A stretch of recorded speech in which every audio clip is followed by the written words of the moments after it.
Oskaloosa Indians basketball action is on the air. Brought to you by Mahaska, Bank Iowa, Clow Valve Company, Kelly Style Insurance, Oskaloosa Area Chamber, Petrito Orthodontics, Hawkeye Real Estate, Swim Sports, Awards and Screen Printing, Raymond James Financial Services, William Penn University, Fairway, Kinetic Edge Physical Therapy, Roxfort's Decorating Center, Pella Printing, Penn Central Mall, Oskaloosa Vision Center, Robert Auld Investments, and Mahaska Drug.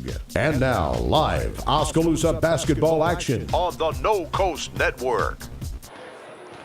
And welcome in. You are looking live at the Oskaloosa High School Gymnasium for a first in the year 2018. Oskaloosa basketball here against Norwalk on the No Coast Network. We appreciate you for joining us. My name is Emery Songer. I'm joined by my broadcast partner, Doug DeCock. And this, I am safe to say, this gymnasium, Doug, is the high school basketball capital of the state of Iowa tonight. We're having college coaches. We have statewide media here as the Norwalk and Oskaloosa boys basketball team, a combined 17-0 between the two teams, going to duke it out, and somebody is going to come away with their first loss of the season. It should be a dandy of a game, and we expect a full gym here tonight. Absolutely, Emery, and Happy New Year to you and to all our listeners out there and viewers. Yeah, this is going to be an exciting night here in Oskaloosa. The Norwalk Warriors come in some rankings ranked number 1. Oskaloosa comes in some rankings number 4. So we're looking for a heck of a game tonight. Oskaloosa has played well against Norwalk previously. They hope to continue that trend tonight. Norwalk is undefeated at 8-0. Oskaloosa is unbeaten 9-0, the best start in school history. The girls' side, both teams have struggled so far this year. Oskaloosa has not won a game, winless at 0-8. For Norwalk, it hasn't been an easy go of it either, as they're at 3-6, and all 3 of their wins have come in the non-conference. So they're looking for their first conference win. So the exact opposite. Somebody's getting their first conference win tonight in the girls' game, but 2 young teams, especially Oskaloosa, with no seniors being played. There will be a couple of seniors for Norwalk in the starting lineup who are good athletes that we've seen, but we'll see what the break has done for the Oskaloosa girls in their confidence. Yeah, and like you said, 2 0-4 teams in the conference here, and if Oskaloosa is going to get one, this is a good shot tonight. Marley Denberger has a fairly significant size, should have a size advantage and be able to work a little bit inside. She's not going up against anybody over 6 foot tall, so she should be able to do some work. Oskaloosa needs to get off to a good start. Maybe their confidence will build. If Norwalk comes out and puts them behind the 8 ball early, it could be another long night for the Oskaloosa girls. But if they can hang in there in the first quarter, we could see a good ball game. That's what we're going to be hoping for on the girls' side, a good ball game. We expect a very good one on the boys' side as well. It is Norwalk against Oskaloosa here in Oskaloosa, our first broadcast of the 2018 calendar year. We'll take a break, come back with more previews on the pregame show right after this on the No Coast Network. Dreams start early, illustrated straight from the heart. Big or small, dreams take hard work to grow into reality. To bring your dreams to life, sometimes you need a little help. So surround yourself with people who believe in your dreams and count on Bank Iowa to help you reach them. Bank Iowa, for the dreamer in all of us. We love to help people with their smiles. Petrito Orthodontics of Ottumwa and Oskaloosa is all about creating beautiful smiles and increased self-esteem that lasts a lifetime.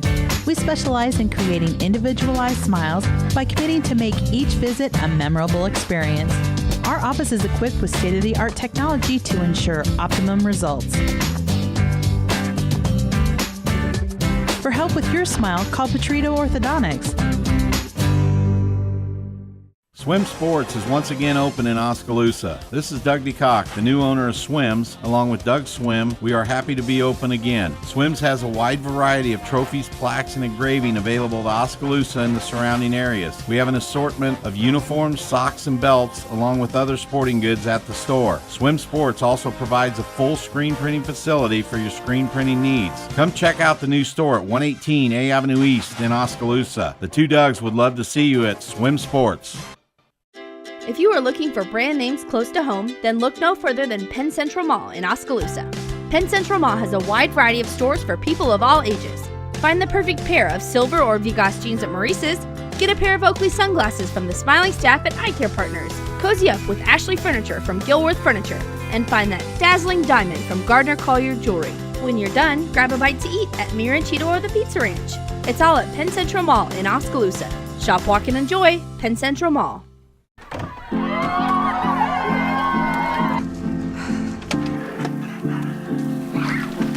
I get some help?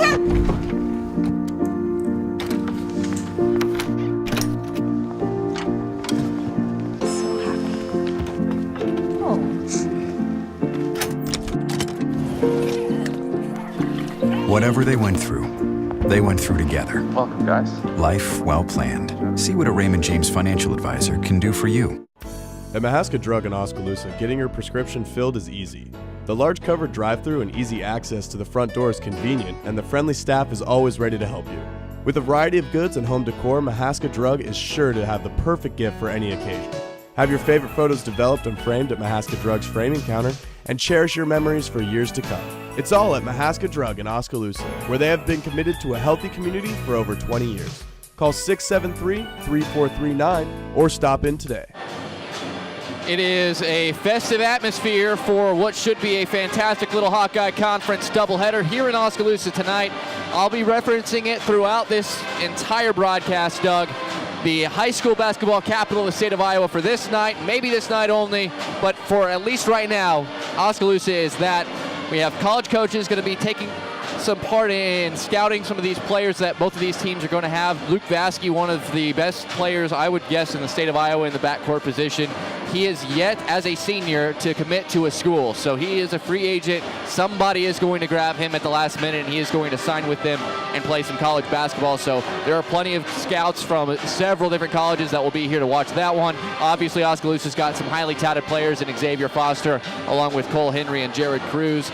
But overall, before we can get into the main event of the evening, we do have what we have with this doubleheader, the girls' game to lead off. And we talked about the first thing is that Oskaloosa needs to start well. They want to get some momentum early, but at the same time, this Norwalk team has been one they have been able to beat historically on a pretty year-to-year basis. I'm not saying that every year's the same, but even when Oskaloosa the last several years has had small records, small win percentages, with only 2, 3, 4 wins, one of those wins has typically come against this Norwalk Warrior team. And looking at the statistics, this year may not be much different because Norwalk does struggle to score the ball. Yeah, I think you're right, Emery. And I remember we even up there at Norwalk played them a really close game and lost a close one at the end. But this is Oskaloosa's chance, I think, tonight. Like you said, they got to get off to a good start. Look for Norwalk to come out and pressure, full court press Oskaloosa. Let's see if they can handle the pressure and limit the turnovers tonight. If there was one key besides turnovers, though, for Oskaloosa, especially with the ball in their hands, what do you think that is? I think it's to get the ball through Marley Denberger, whether she's going to shoot it or whether she's going to pass it. But I think she's got to get a touch when you come down on the offensive end if you're going to get into a half-court offense. Oskaloosa girls 0-8 this season, looking for their first win of the year. 0-4 in the Little Hawkeye as well. Norwalk also 0-4 in the Little Hawkeye, but they have gotten 3 non-conference wins, most recently on the 12th of December against Perry on the road, a 46-36 victory. That was their first win since the first 2 games of the season against ADM and Ballard, so that's what they're going to be looking for here tonight, and we'll hope to see the Indians compete well against this Norwalk team in conference play. We'll take one more break, come back with the opening tap, starting lineups, girls basketball on deck right here on the No Coast Network. Main Street Oskaloosa is dedicated to giving our community the downtown they want and deserve. We bring vibrant community events like Art on the Square, Christmas in July, and the Lighted Christmas Parade to downtown Oskaloosa. We believe in the unique value of our district and work to support business here. Our city's history is important and it drives our efforts in the revitalization and preservation of downtown. In 2017, we received the Signature Project Award for our inspiring and innovative placemaking efforts. Our goal is a downtown Oskaloosa can be proud of. For more information, contact Emily Brown at 641-672-2591. You built a castle so that the prince and princess can live happily ever after. You brought the sunshine to shine upon the whole family's future. But when the sun hides behind the clouds, State Farm can help. We put the life back in life insurance to protect your family's finances, not only in the future, but today. Call your State Farm agent Kelly Style in Oskaloosa today. At Clow Valve Company, being the premier place to work is part of our core vision, and this includes helping our local community be a premier place to live. Clow cares and is committed to creating a happier and healthier community. By volunteering in local events and fundraisers. By donating to nonprofit organizations. By leaving a better tomorrow than today. Clow is more. We are Clow Valve. Kevin, meet your father. Kevin. Kevin. Kevin. Kevin. Kevin. Kevin. Kevin. Kevin. Kevin. Trusted advice for life. Kevin, how's your mom? Thank you. Life well planned. Geese blur. Kevin, meet your father. Kevin. Kevin. Kevin. Kevin. Kevin. Kevin. Kevin. Kevin. Kevin. Trusted advice for life. Kevin, how's your mom? Thank you. Life well planned. See what a Raymond James financial advisor can do for you. At Kinetic Edge Physical Therapy, we're proud to keep the Oskaloosa Indians and their fans safe and feeling good on and off the field. Kinetic Edge Physical Therapy is the expert in injury care, orthopedics, and sports rehab, with a new facility in Oskaloosa, complete with an open gym area in addition to several private treatment rooms. If pain is bugging you, come see the experts at Kinetic Edge for a free injury screen. Find out more, including why the Oskaloosa Indians trust Kinetic Edge, at kineticedgept.com. The student community at William Penn made an impression on me. It's a real statement that you can come here and be part of something real. You have the opportunity to participate in activities. The coaches are awesome. It's easy to play for coaches that care about you. The real experiences at Penn have helped shape who I'm going to be when I graduate. I work harder because I want to be part of the conversation in class. I am a leader. I am a trailblazer. I'm proud to be a statesman. Oskaloosa and Norwalk girls basketball about to begin. 30 seconds from the beginning, and we are going to, of course, not only see the teams come out with their starting lineups, but the national anthem as well. Student section in full effect with the white out. They have several themes. Some of my favorites include Country Night that we saw against Eddyville Blakesburg Fremont. We've also seen Blackout Night. They did pajamas. They did Christmas outfits. Hawaii night. Yeah, I mean, it's good stuff. It's good stuff. They even do stuff on the road. So a very active student section. Norwalk's got quite a bit of students already here, but I'm sure that section will be growing. You know, I don't know Norwalk to travel super well. I know them to not have a media outlet that covers them on a game-to-game basis because of their suburban location. But with all of that being said, this is a very good school in terms of athletics. There's not a lot they struggle with. We talked about their junior varsity baseball team, made us very scared about the baseball team as well. But we'll talk more about that in a moment. But first, let's go ahead and take a listen into our national anthem.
Spangled Banner always gets you in the mood for a big game, but we feel like, even a few years ago, Oskaloosa was not in a really good spot with overall athletics, but we're in a very good spot now. I mean, you're going to throw the band, the dance team, the color guard in there as well as just competing at a state level. But Norwalk's been there too. They have done very well in softball. Their baseball team's on the up and up. Basketball, of course, has been a tough out in recent years, including this year, maybe more than ever. Football teams made it to a state championship game in the last couple of years. Norwalk's been pretty all right in terms of overall sports categories as well. Well, Norwalk is, and with their location there close to Des Moines, they probably don't get the coverage they should, but they are certainly in 3A one of the better schools in all of Class 3A. Quickly, the Norwalk starters tonight that we just saw introduced: senior Shay Campbell, Hannah Elgis, a junior, Gianna Belizzi, a junior as well, Tori LaQuat, a senior, and then Courtney Westfald, a senior as well. For Oskaloosa, getting introduced, Kaylee Johnson was the first. She is going to be joined in the starting lineup by Mary Nelson, Lindsay Holmberg, Emma Kelderman, and then Marley Denberger, the junior. No seniors typically get some playing time for Oskaloosa, and that is going to continue to be the case, at least with the starting lineup tonight. We do have a couple of seniors that are listed among their players, but what's interesting with tonight's action is normally number 12 is Dory Vandenberg, at least on the roster, but we saw Kaylee Johnson, who's normally number 22, come out with that number 12 on her shirt. So if you're used to seeing Johnson in number 22, she is actually wearing number 12 this evening, and we will see what Norwalk's able to do, because they have struggled in girls basketball for a little while as well. They do average 37 points per game, have had a couple of games in which they were able to get close to 50 or over 50 so far this season, so they have been able to do that. But outside of Shay Campbell, who's just a really good all-around talent, and then Bryn Moritz, who we'll see coming off the bench, other than that, they really struggle to score the basketball. Well, and they got some youngsters in there in the starting lineup. They have a freshman, so they're going to have to find ways to score tonight. This could, hopefully, will be a competitive ball game. Yeah, and Miranda Hughes has not been available for a lot of their season so far. She struggled, but we'll see. I don't believe she's available tonight either, but we'll have to check as Oskaloosa wins the tip. They have the basketball. Here's Johnson outside, left wing. She gets it over to Nelson, down low to Denberger. Denberger faces up, a couple of power dribbles into the paint. Tough shot, looking for contact, but gets the bank shot to go anyways, and Oski on the board first. There's exactly what I was talking about in the pregame. I think every possession needs to at least go through Marley Denberger's hands. Outside the arc, here are the Warriors, and Belizzi wants to drive, kicks it back outside to LaQuat. Nice little bounce pass, finds an open shot on the baseline for Elgis, but she misses. Rebound to Denberger, and Oskaloosa comes the other way. No press for Norwalk yet, at least. Good on-ball defense there by Emma Kelderman. Here's Holmberg, she'll drive. Again, it goes high off glass, cannot get that one to fall. Westfold comes up with a rebound, and here come the Warriors. Campbell is a pesky player, and we'll see how she affects this game as they shoot at our left basket in their purple uniforms. There was a little reach by Denberger. Almost got away with it. It was a little bit of a late whistle, and that's the first foul for Oskaloosa as well. She closed out straight up. I'm not sure why she was that far off of her at the free throw line anyway, and then she picks up a little ticky-tack foul in there. They need Denberger. Backdoor cut, and there's going to be a foul on Johnson. It was a good play design out of the inbounds, and Elgis made the catch, drew the foul, and she'll go to the free throw line as that foul was on Johnson, number 1 for her. Oskaloosa got caught on the inbounds pass following the cutters. A lot of times you tell people switch on that, on inbounds plays underneath the basket, and don't follow people. Elgis, just 5 points all season long, so she is a new insert into the starting lineup, and that is just her 3rd free throw. She's now 1 for 3 at the line. The next one on the way. And that one off to the right with the rebound, bounced long enough to where it was LaQuat who was able to make the play and get it back to the outside. Well, early indications are Oskaloosa should stay in this ball game tonight. Yeah, we say that, but we'll have to see. The Indians will have to find a way to execute, as there's another miss. This one from LaQuat, and another rebound for Denberger, who's been very active on the interior on both sides so far in this game. 6:40 to go first quarter. It's 2-0 Oskaloosa the lead, and they have the basketball. Kelderman gets it to Denberger. She looks, finds an open Nelson. She's a 3-point threat and hits. Nice job. There's Denberger with the pass. Good cut through by Holmberg, which opened up the open 3-pointer for Mary Nelson. There's Campbell, her first real drive, lost the handle. It goes out of bounds. It was Denberger who knocked it away. She'll get credit for the block. Well, Oskaloosa's guards have got to do a better job of stopping ball penetration. Otherwise, Marley's going to pick up a second foul here early in this first quarter. Campbell, a catch and shoot three from the left wing on the inbound. Nothing but the bottom of the net. She has that in her arsenal. She has been a legitimate player for this Norwalk school for the last few years, and she continues to do so here as that's the first points of the game for Norwalk. It's 5-3 Indians. So Nelson alone in the right corner does not shoot it. Norwalk with the little token man-to-man full court press. Not much pressure, though. And there's a bad pass from Johnson. This is going to be stolen away. Westfold goes the distance, pulls up, and makes a little jumper just before she gets to the rim. Westfold goes all the way on the steal. Here's Kelderman. She is fouled on a reach-in by LaQuat. That'll be her first, team's first. Well, on that last steal, the pass was going into Marley, but Marley needs to get a little bit wider base and make it so it's not so easy for the defender to get around her to make the steal on some of those plays. Johnson inbounds it. Holmberg. She might have gotten by with an over and back. Yeah, there. The over and back rule I thought would have been in effect there, but it was not. Here is Denberger. Goes into the body, fades away, a little bit short on the shot. Campbell the rebound, and she's dangerous with the basketball. Throws it all the way, can't handle the pass to LaQuat. It wasn't a terrible pass in terms of accuracy, but one you probably wouldn't like to make in the fast break if you're Coach Jill Martin. Yeah, so we're at 5:24. I don't have Oskaloosa for any turnovers. Just one. Well, Just they the got one pass. Oh, yeah, the one pass for the layup. So here's Denberger. She'll bring it up. Stops, looking around, drops it underneath. Here's Holmberg. There's a foul. She's been very active cutting through the Oskaloosa offense almost every trip down the floor so far. Well, and that's good. That's what you should be doing. One thing that Lindsay does do is she cuts through. She did that first time, opened up Mary for a nice three-pointer. So she's been active cutting on the offensive end. Free throw shooting has been a struggle for her in her career thus far, and she misses the front end here. She comes in on the season at just 15% from the line now, 2 for 14, averaging just 3.5 points per game, but a player that you just need on the floor if you're Oskaloosa because she does do a lot of things well. Misses both. Kelderman will get called for the over-the-back foul, trying to get the rebound. By the way, that foul on Norwalk, their second team foul was on Belizzi.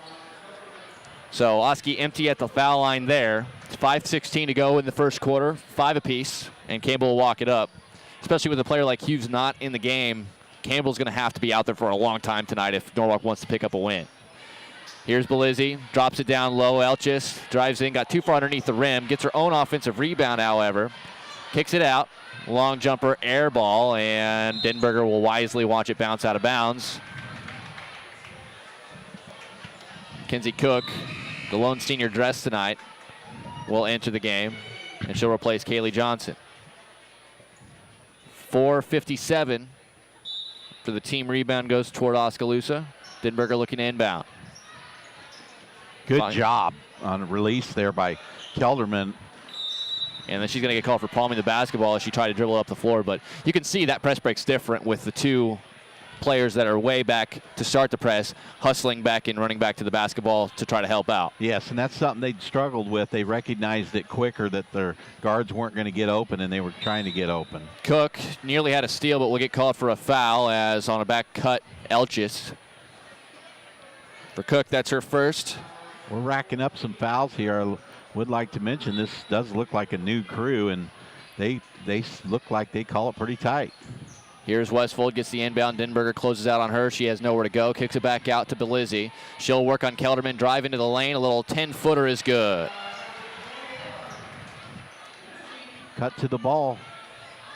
Cook gets the inbound back to Denberger. You're right. This is not a real high-pressure press.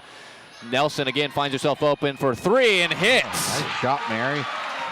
Nelson now with 6 with 2 3-pointers here in the first quarter. She had 5 against Centerville. Really, look at Campbell all the way, misses the little scoop shot, and Cook comes away with the rebound. She'll hustle ahead. Campbell behind her. She does that more than anybody I've seen at the girls' level. I've seen her about 20 times, no joke, over the last 3 years make a steal like that against Oskaloosa. As Westfold misses the shot, gets the rebound, and Denberger forces the jump ball. It'll stay down here with the Warriors. But Campbell does that more than any other player. Jenna Borchers is a close second for Dallas Center Grimes. Just sneaks behind people and just pokes that ball out. Yeah, and your teammates need to let you know, behind or something. that somebody's coming, but oh my goodness. Yeah, there's an easy lay-in off the inbound. I don't know if we didn't know who we were guarding or what there. And that's the tall freshman, Bryn Moritz, who has a bright future for Norwalk. There's a traveling violation on Cook. Cook doesn't get a lot of playing time, but Coach J.C. White wants to make sure that you earn your minutes, and Cook apparently has been working hard in practice, got a little bit of a run, but now Johnson back in for her. That is now the fourth Oskaloosa turnover, 9-8 rather. Norwalk with a 1-point advantage here, just past the halfway point of this first quarter. Moritz down low, working on Denberger, goes up, left-handed hook is good. That's going to be a dangerous shot in the future if she's able to develop on that. Yeah, 6-foot freshman. Her brother was a pretty good ball player too here for Norwalk. Denberger, mid-ranger, no good. The long rebound bounces out, and Campbell, her pesky self, going all the way, racing Kelderman, and gets the lay-in to go. Yeah, and you got good timeout there by Coach J.C. White for Oskaloosa. Yeah, as Norwalk has rattled off several points in a row here, 6 in fact in a row, and the 30-second timeout will keep it here. 13-8, Norwalk the lead, but the difference between Oskaloosa and Norwalk right now is Shea Campbell, senior leader, has been a 3-year player, 3-year starter for this team. We see her ability to get them in their offense, a good ball handler, good defender. She is a player that can keep you responsible in your defense, and Oskaloosa just trying to develop a player like that, because although Holmberg and Denberger have been a part of the varsity team for the last couple of years, there's not really that legitimate leader that has a ton of varsity minutes under their belt like Shea Campbell does, and even a Westfold. And you mentioned it, ball handling. I mean, having somebody that can just dribble the ball and penetrate. They're getting a lot of dribble drive penetration against our defense too.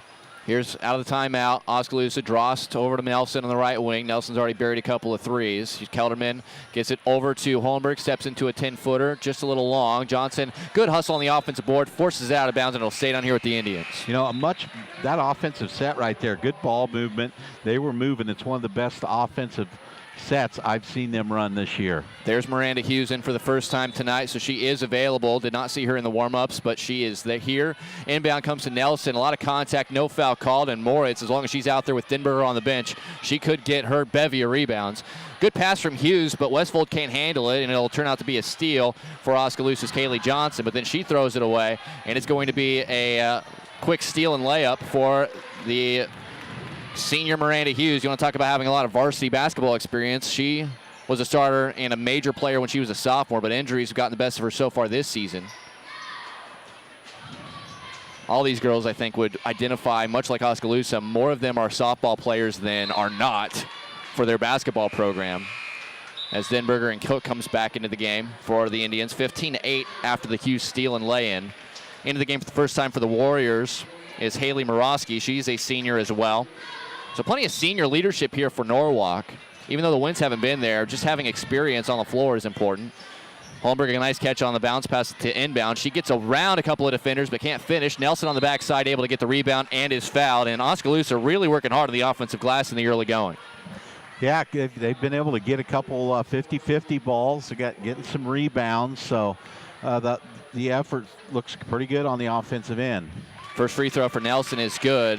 A sophomore who really didn't get much run last season for head coach Steve Kaizen, who's now the 8th grade basketball coach in the girls' side, as Nelson makes the second. It's good to have a shot maker, and she has proven that for the most part she is when she gets an open shot. She's got nice form, good release, good backspin on the ball, and I think she's only going to get better as a shooter. She's already got 8 points, which is a big improvement on the season. She comes in averaging 7 a game, so she's already surpassed that in the first 6 minutes here. Just under 2 minutes to play. Here's a little turnaround from Morosky, no good. And it is Drost who comes away with the rebound for Oskaloosa. And if your head's not on a swivel with Campbell anywhere on that side of the court, you better be careful, because she is looking to pick it all the time. Denberger, a little scoop pass. Drost can't handle it, gets on the floor for it. Somehow gets it to Holmberg, who is fouled, and she'll go to the free throw line for 2 more, as I believe Belizzi got called for this particular contact. Yeah, Oskaloosa got a break there. That looked like all ball on the block, but referees call a foul, and they have called a lot of fouls. That is the second foul on Belizzi already in this game. We got a couple of subs coming in as Holmberg again misses the free throw. Shooting just not really something that she has been able to develop. Although she works about as hard as anybody in an Oskaloosa uniform. She gets on the floor. She's a hustler. She'll play tough defense, has worked on her ball handling. The shooting has not quite come along yet. As the end of the game, Elchis comes back in for Norwalk as the second free throw is missed. Rebound, Moritz. She did have good form on that. I was watching her follow through and her elbow placement, so that shot did look, free throw looked better.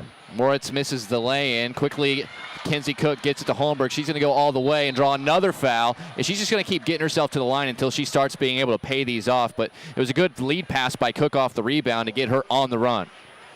Yeah, once again, good hustle and a good outlet pass. Holmberg breaking down the court there and was able to get fouled again, so she'll go to the line. She's going to knock down some free throws here. Elgis called for her first. Team's fifth foul already. 4 team fouls on Oskaloosa. And right on cue, my partner Doug DeCock with the reverse psychology. He does call it correctly. Here, I watched her form the last. She's got pretty decent. Her form's getting better. Her second foul shot on the way. Good again. Doug.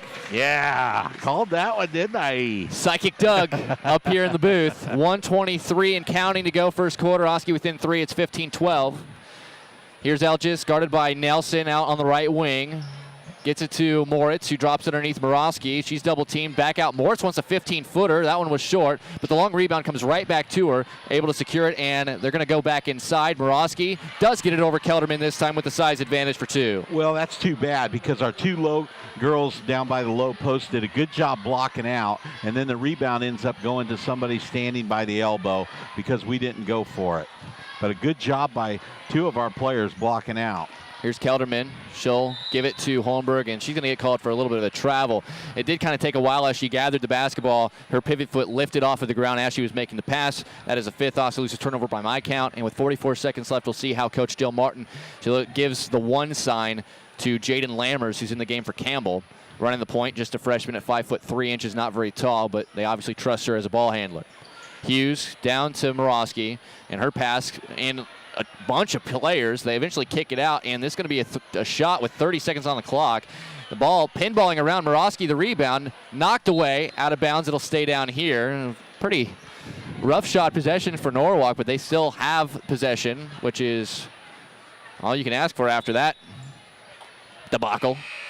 Here comes Dross into the game. She is going to replace Kelderman, who reached down and picked something up. I'm not sure what that was. Maybe looks like she lost a contact. Yep. Either way, here is Moritz down low. They got Hughes with a huge size advantage and Cook did all she could just to not allow an easy bucket, commits a foul. Yeah, they need to change up. Dross needs to be guarding Moritz there. And Hughes is a 6-foot senior. She was tall at the guard position when she was playing guard a couple of years ago. Her first free throw rattles home.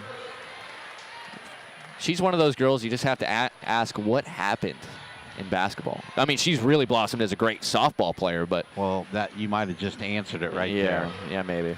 She does make both free throws here. There was so much promise, though, when I saw her as a sophomore. This girl is going to be amazing at basketball. And just never quite happened that way, but she is a fantastic athlete and a softball player first and foremost. As Holmberg airballs the shot. Moritz the rebound. 6 seconds. Here's Hughes. She's going to drive all the way down the floor. Left-handed layup is good and just goes right through Oskaloosa to end the quarter. And Norwalk ends up with a 21-point quarter. That's over half of their average per game on the season. Oskaloosa down by 9 at the quarter break. We'll take a short break and be back with the second after this on the No Coast Network. Holding, number 79, defense, first down. I'm also holding a party tonight. Great call by the official. Looks like we've got another flag on the field. Holding, a Pepsi. Necessary refreshment. Hey, Ted, bring some of that Pepsi to my party. Pepsi and the NFL. Welcome to the Fun Doesn't End Zone. Lighton State Bank understands that everyone's financial needs and goals are different. That's why it's essential for you to bank with a local bank that knows you personally and professionally. Lighton State Bank is that bank. They understand your financial situation and work diligently to help you reach your financial goals. They're committed to working with you and for you every step of the way. Lighton State Bank, serving you from Lighton, Pella, and Monroe. Grow strong with us, member FDIC. Oskaloosa trailing Norwalk 21-12 after 1 quarter of play. For the Indians, they have the basketball shooting at a right hoop with Holmberg, Cook, Dinberger, Drost, and Nelson out on the floor. Nelson 8 first quarter points. That is one of the better efforts we've seen in a quarter for any particular Indian all year. Here's Holmberg, gets it over to Drost, back to Holmberg outside the left wing, and another late whistle, but probably the correct one as she kind of bounced up and down before she went on the drive. Even though she hit the elbow jumper, it'll be a turnover on the traveling violation on Holmberg. And Westfold comes into the game for Norwalk. She will be joined by Shea Campbell, who's teaming up in the backcourt with the freshman Jaden Lambers. They also have Miranda Hughes out there and Bryn Moritz. This might be the best fivesome that you could put out there for Norwalk, even though a couple of these players, 3 of these players are coming off the bench. Here's Lambers. What a pick and roll with Moritz. Nice play. They ran Campbell down through the lane and cleared it out for a little pick and roll there. That's exactly what you want to see. And then Campbell doing what she does, reads the passing lane and knocks it out of bounds. What a fantastic pick and roll, though, with the freshman Lammers. And you can see her passing ability on display here, even with just being listed at 5'3" tall. Here's an inbound pass. Campbell again. And this one, she will get credit for a steal. And I believe Holmberg will get called for a foul trying to maintain possession. Yeah, with Campbell anywhere around, you've got to have crisp passes, and you got to catch through the ball. You can't wait for the ball to get to you. 16 foul on Oskaloosa, just the first on Holmberg, so the next one will include free throws. It's 23-12. Norwalk has opened up an 11-point lead, but they're looking as though they do have some promise on this team with a couple of freshmen. Lammers and Moritz again with the pick and roll. This one not as perfect, but Hughes thought about a 3. Instead, drives, little floater, no good, but Oskaloosa has nobody in the paint. An easy rebound and putback for Moritz, who has 8 off the bench early, along with 5 boards. We had 2 players on the floor, and Norwalk didn't quite see what happened. Players all the way around the basket. Didn't quite see what happened with the players falling down in the paint. As here's Cook. She'll just decide to take an 18-foot jump shot. That's no good. Drost fighting for the rebound with Campbell, and it'll be out off of Drost's fingers to Norwalk. Here comes Kaylee Johnson along with Kelderman, and they'll get Drost and Holmberg. 6:40 to go here in this second quarter, 25-12. But if Oskaloosa had a player like Shea Campbell, who has been a premier ball handler for a team like this, and I mean, you could even say that about Hughes, who's been pretty limited so far this season, but just having players who have been legitimate, as Hughes fires a 3, just long, rebound knocked close out of bounds, but Campbell saves it, and then a little bounce pass into the paint to Westfold. They'll kick it back out. Hughes will get called for Westfold a 3-second violation, and that'll give it back to Oskaloosa. But if Oski had a couple players who were used to having the ball in their hands, were used to taking shots, were used to passing the ball, working against presses, we could be seeing a very different team. It's just the youth that Oskaloosa has. Norwalk's young too, but they do have that experience at the varsity level. Here's a bad pass from Johnson. Cook somehow finds a way to corral it, saves it. Johnson tracks it down, but her pass, guess who? Campbell is in the middle of it, knocks it away, but maybe just got called for a foul. Well, Kaylee needs to shoot that ball. I think she just overpassed it. That was a good hustle by Cook. I thought there was no chance she was going to be able to track that one down in the front court, but was able to save it and allow her team to come back and get it as Drost exits Dinberger back in. If you're listening in Oskaloosa, it is filling up here, so there's still plenty of room, but maybe not for long. Start making your way towards the gymnasium. Kelderman goes baseline, gets it to Nelson. Thought about 3. Look at Hughes close out on that. You're not going to be able to shoot over the 6-foot frame that she has, and then just a minimal foot maneuver. We couldn't see it up here, but that official was apparently right on it.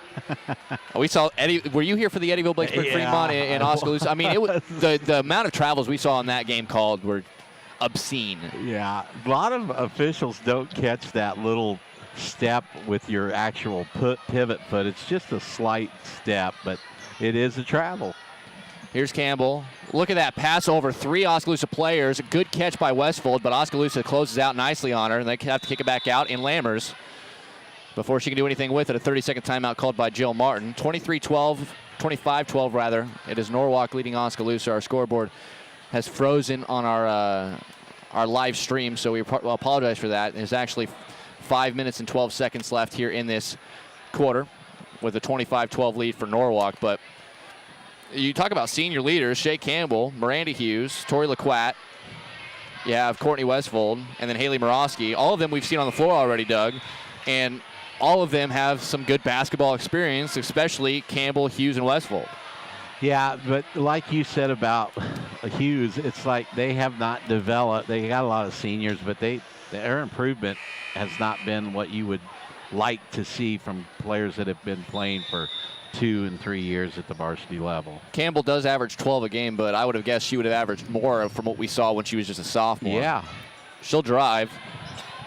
And then on the floor, trying to corral the loose ball. Norwalk eventually does. Stenberger rejects Campbell and then rejects Moritz. 2 outstanding blocks from Marley Denberger defensively. Well, good job there by Denberger, but Campbell once again hustling. Norwalk's now getting the 50-50 balls and getting the rebounds. And Oskaloosa, they just about got burnt again. Cook able to intercept the pass, but stepped out of bounds when she did so. It'll stay with Norwalk, but good read defensively on that play from the Indians. We have trouble communicating on screens when to switch, when to go back to the. That's a good pass from LaQuat as Westfold on the inbound was able to seal off Cook, has a big size advantage, able to draw a foul, and she'll go to the free throw line. And that's been there. Kinsey's been stuck on somebody bigger all night tonight. And that's already her third foul. Off the bench, her third foul, but we'll see what Coach J.C. White elects to do as the first free throw from Westfold is good. She comes in averaging just 3 points a game, 54% from the line this season. And again, a player that you would just think would have, 8 points plus per game from what we've seen in previous years, but it just hasn't happened for this Norwalk team as the inbound from Denberger to Nelson, much like we saw Alexis Westerkamp do. The big on the floor, dribbling it up for Oskaloosa and Denberger. And this is not what you want if you're Oskaloosa, and Norwalk bails them out with a foul on number 32 there. I'm about to die over here, Doug. Bryn Moritz with the foul out high on Denberger. So Denberger will go to the line shooting 1-1 here. Cook and Johnson out. Holmberg and Jillian Jennings for the first time in. Jennings, again, a heavy workload in that JV game, is nothing but net for Denberger on the shot. His first Oskaloosa points in a while. It's 27-13. Indians 4 minutes trailing into the first quarter, this game was competitive. Very competitive. And then all of a sudden the wheels just fall off, and it's hustle plays. It could really very well get more competitive. You just got to get some stops on this end and not turn it over on the other end. Here's LaQuat. Jennings on her. Jennings just a freshman. A pass, Mortz finds Westfold, who just can't handle the pass. And Oskaloosa's active defense on Moritz allowed a pass that wasn't necessarily ideal for Westfold to handle. She was wide open, though, underneath. I'm not sure why they're getting so wide open underneath the basket. I just think it's a communication thing on screens. And here we go. We got Denberger dribbling the ball down again. Moritz pokes it away. But where's Campbell at? She's coming. Okay. Nelson had it.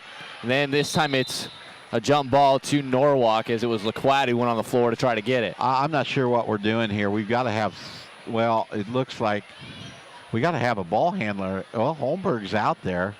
This is not an ideal situation with Marley Denberger dribbling the ball up. Campbell by the volleyball line, straight up, working on Kelderman, passes it to the right wing. Here's Lammers to the high post. Moritz does find Westfold this time, but she leaves her shot short, gets the rebound, and puts it back up and in.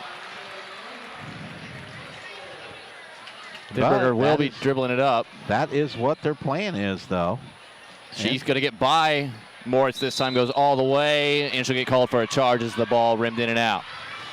Good defensive positioning down low. I believe that was Lammers. He was just kind of waiting on her to get there, and the freshman took the contact, drew the second foul on Denberger, and got the ball back in favor of the Warriors. And Marley actually beat her gal off the dribble, but a good help defense there by Norwalk picking up the charge. LaQuat, Jennings all over her outside the left wing. They find Moritz again at the top of the key. Get it over to Campbell. She's got a quick trigger right wing, no good, and over the top, a rebound for Moritz, her 7th off the bench, go right back to her underneath. Left hand hook is good. Denberger picks up the foul. She'll go to the line for the and one. It's just too easy for them. Marley does not deny the ball at all, and they're able to get the ball in and out there, and eventually it's going to get you, and she was able to rebound it over Marley and then put it back in. She's got a bright future. I've seen enough from this 6-foot freshman to understand that she's going to be a pain in the butt for everybody that she sees for the next 4 years. Well, and I would think with her height that basketball would be something she's going to work on. Well, she's got 11 already off the bench along with 7 rebounds. What an impressive showing she's had in the first little bit here. Nice dribble move by Nelson to lose LaQuat. And then makes a bad pass, and who else but Campbell knocks it away. Other way, here's Hughes, who's back in the game. She's a little stutter step around Kelderman. That's what I saw 2 years ago from her and made me think that she was going to be the real deal as White calls timeout for Oskaloosa. Full timeout. We'll take a short break, be back with more. Norwalk looking strong, leading by 20, 34-14, 3.5 to go in the second on the No Coast Network. For over 30 years, Pella Printing has been leading the way in the print industry with quality equipment, modern facilities, and skilled staff. The Pella approach combines old-world craftsmanship with today's cutting-edge technology to provide brilliant printed products at a value price. They take the time to understand clients' needs from design to pre-press to printing and delivery to build lasting relationships with their customers. Whether you need personalized graduation announcements, oversized posters and banners, marketing materials, or stationery, Pella Printing offers a broad assortment of quality printed products done with speed and precision. Pella Printing, where technology and craftsmanship meet. Providing high-quality professional eye care with a truly caring staff is what Oskaloosa Vision Center has been doing for more than 30 years. With our state-of-the-art equipment, we can provide comprehensive eye exams, prescription glasses, and contact lenses, as well as medical care like eye infection and disease treatment, emergency eye care, and pre- and post-operative aid. Newborn to adult, we have the experience to meet all your eye care needs. Providing high-quality professional 34-14, Norwalk with a 20-point advantage. It's Oski basketball underneath the hoop. Out of the timeout, Kelderman finds Holmberg. They also have Jennings, Nelson, and Drost out there. It is Nelson and the pesky Shea Campbell all over. Double teamed. They do get it into the front court with Holmberg, who works on LaQuat. Gets it over to Drost. Well, outside the arc on the right side. Here's Jennings, and she travels as well. It's a mix-up of which one your pivot foot is for her. And the freshman hopefully will be able to address those needs in the future. She's guarding Moritz, who's been on a tear in this first half. Nice screen. Oski switches, but underneath it is an air ball coming from Hughes. Holmberg the rebound, quickly ahead to Nelson, who gets it knocked away from behind by Shea Campbell, who passes it ahead to Hughes. Hughes one-on-one with Holmberg. Tough angled shot is good. She's got 10 in the first half. Yeah, Campbell's just way too quick for anybody out there right now. And she's going to reach behind Kelderman as she lost the handle. Jump ball gives it back to Oskaloosa, but I told you, Doug, I've seen nobody better than Shea Campbell, who just kind of sneaks behind you when you're not expecting it and get her hand on the orange and knocks it away. Yep, she's quick. She hustles. You know, I noticed that a year or two ago about her, and I've always liked watching her play because of her hustle. Can we get a backcourt of her and Borchers, please? From DCG. Yeah, they'd be pesky. That'd be a rat pack. That would be, like, you would not want to play them at any point. 36-14, Norwalk the lead. You just love players like that who they love to play defense. Kelderman. Kaylee Johnson needs to look at the basket when the ball comes to her. They're going to call a jump ball as Shea Campbell forces one with Holmberg. She just gets her hands in there. I mean, she's not afraid to get called for a foul, but when she gets a piece of that orange, it's like she's not going to let it go. Reaches over there and grabs it. Cook back in for Oskaloosa. She'll replace Holmberg. 36-14. And what I mean by that is that when you catch the ball, you have to be a threat. And they say a three-point position, which is pass, dribble, or shoot. And when you just pass the ball, your defender doesn't have to respect the other two things. Hughes drives, pulls up from 8, short, gets her own rebound, and misses again. It's Moritz underneath. Misses, gets it back, goes back up, and they're going to call a foul, even though if this is on Kelderman, that's a rough call because she got nothing but ball there. It's not, though. It was on Nelson, her first, and it'll be 2 free throws coming up. But 2 rebounds for Moritz and a rebound from Hughes on that possession. You could consider these free throws 4th chance opportunity, but the freshman misses the first free throw. She's got 11 and 9, Doug, in the first half, off the bench. Cook exits back in his Holmberg. Coach White, I think, just wanted to say something to her. Second one up. This one is buried from Moritz. 12 for her. Hughes has 10. Hughes on the season averaging just 6.5 a game, but has played limited minutes so far this season. I'm sure that is injury related. Johnson, bounce pass to Drost, who couldn't quite handle it, and it's knocked out of bounds to Norwalk. I have 13 turnovers for Oskaloosa, which that's not bad. Which isn't bad overall. They just haven't made a lot of shots, and then Norwalk's getting whatever they want on the offensive end. 37-14. It's about a minute 40 left here in this first half. Hughes in the right corner, faces up, finds a wide open Moritz. Oski closes out nicely, though. Bad pass from Moritz to Hughes, but she eventually gets it. Skip pass, and Elchis going to get called for a travel. Well, I think we had Emma in the center of the back line on that 2-3 zone, and I don't think she's used to playing there and didn't realize that she was the one that needs to guard the post. Well, she did a good job of recovering. She's a hustler, yes. Nice crossover here on Hughes, and she'll get into the front court. That is not an easy matchup for a player who hasn't played basketball for a couple of years with the 6-foot Hughes all over her. Drost, tough shot, off glass, gets it to go. Nice catch and spin right there for Drost with a nice bank. Moving ahead, quick three, Miranda Hughes. You talk about a player as, listen, what happened? And then she comes out here and shows you what you've been waiting for all along. Johnson picks up the dribble, stuck about 25 feet away from the hoop, needs to get rid of it, eventually does, finds Kelderman, who again pestered by Hughes. Kelderman drives, leaves it for Johnson, who does eventually get it. She'll probe into the paint, pop, and a block. Drost gets it back, misses the shot. Long rebound, Drost again. She'll kick it out. Holmberg, long jumper, no good. Moritz will collect her 10th rebound. She's got a double-double, the freshman, in the first half, 12 and 10. Here's Hughes. Oskaloosa defensively going to have to try to get a stop here. It's 40-16, and we have just 16 seconds to go. 13 seconds. Hand off to Campbell. Let's see what they do here. Hughes wants it back. She gets it back. Back to Hughes. 5 on the clock. Here is Elchis. Cross-court pass. Finds an open look for Campbell for 3. No good, and that'll end the first half. I like that play design to try to get Hughes screened off Campbell. So Campbell got an open look, couldn't finish it, but Norwalk, who averages a whole 37.6 points a game, puts up a 40 spot in the first half, and Oskaloosa trailing 40-16 after one half of play. We'll be back with more when we return right after this on the No Coast Network. If you think there's room for improvement in your investment game plan, or that maybe you should send in some new plays, take a time out and talk to an experienced investment professional. I'm Bob Auld of Robert Auld Investments, an investment advisor with over 31 years of experience in Oskaloosa and Southern Iowa. Let me help you find some new strategies. Call 673-9448 or 1-800-444-AULD. Robert Auld is a registered representative offering securities and investment advisory services through SagePoint Financial Inc., member FINRA and SIPC. Hawkeye Real Estate is your one-stop source for everything real estate in Mahaska County and the surrounding area. Whether commercial, residential, or acreages, we've got you covered with the area's largest pool of real estate professionals, full-time support staff, and property management services. With over $19 million in sales volume for 2016, Hawkeye continues to be Oskaloosa's leading real estate office. Discover what thousands already know. When it's time to make a move, get the Hawkeye Edge.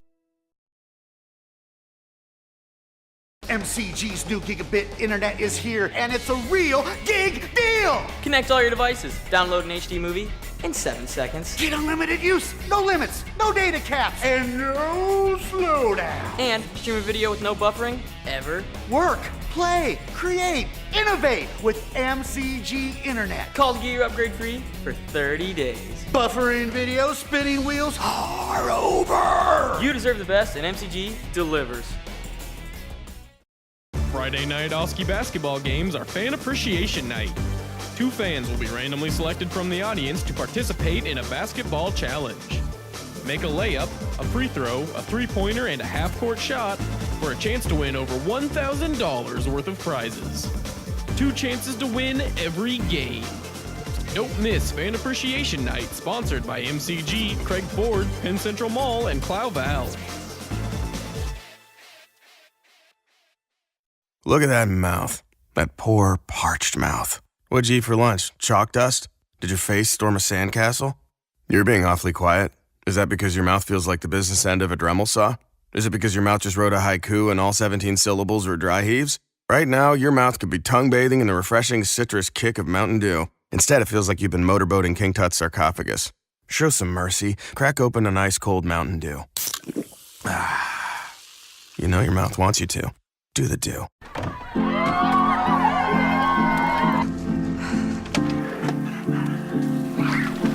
Can I get some help?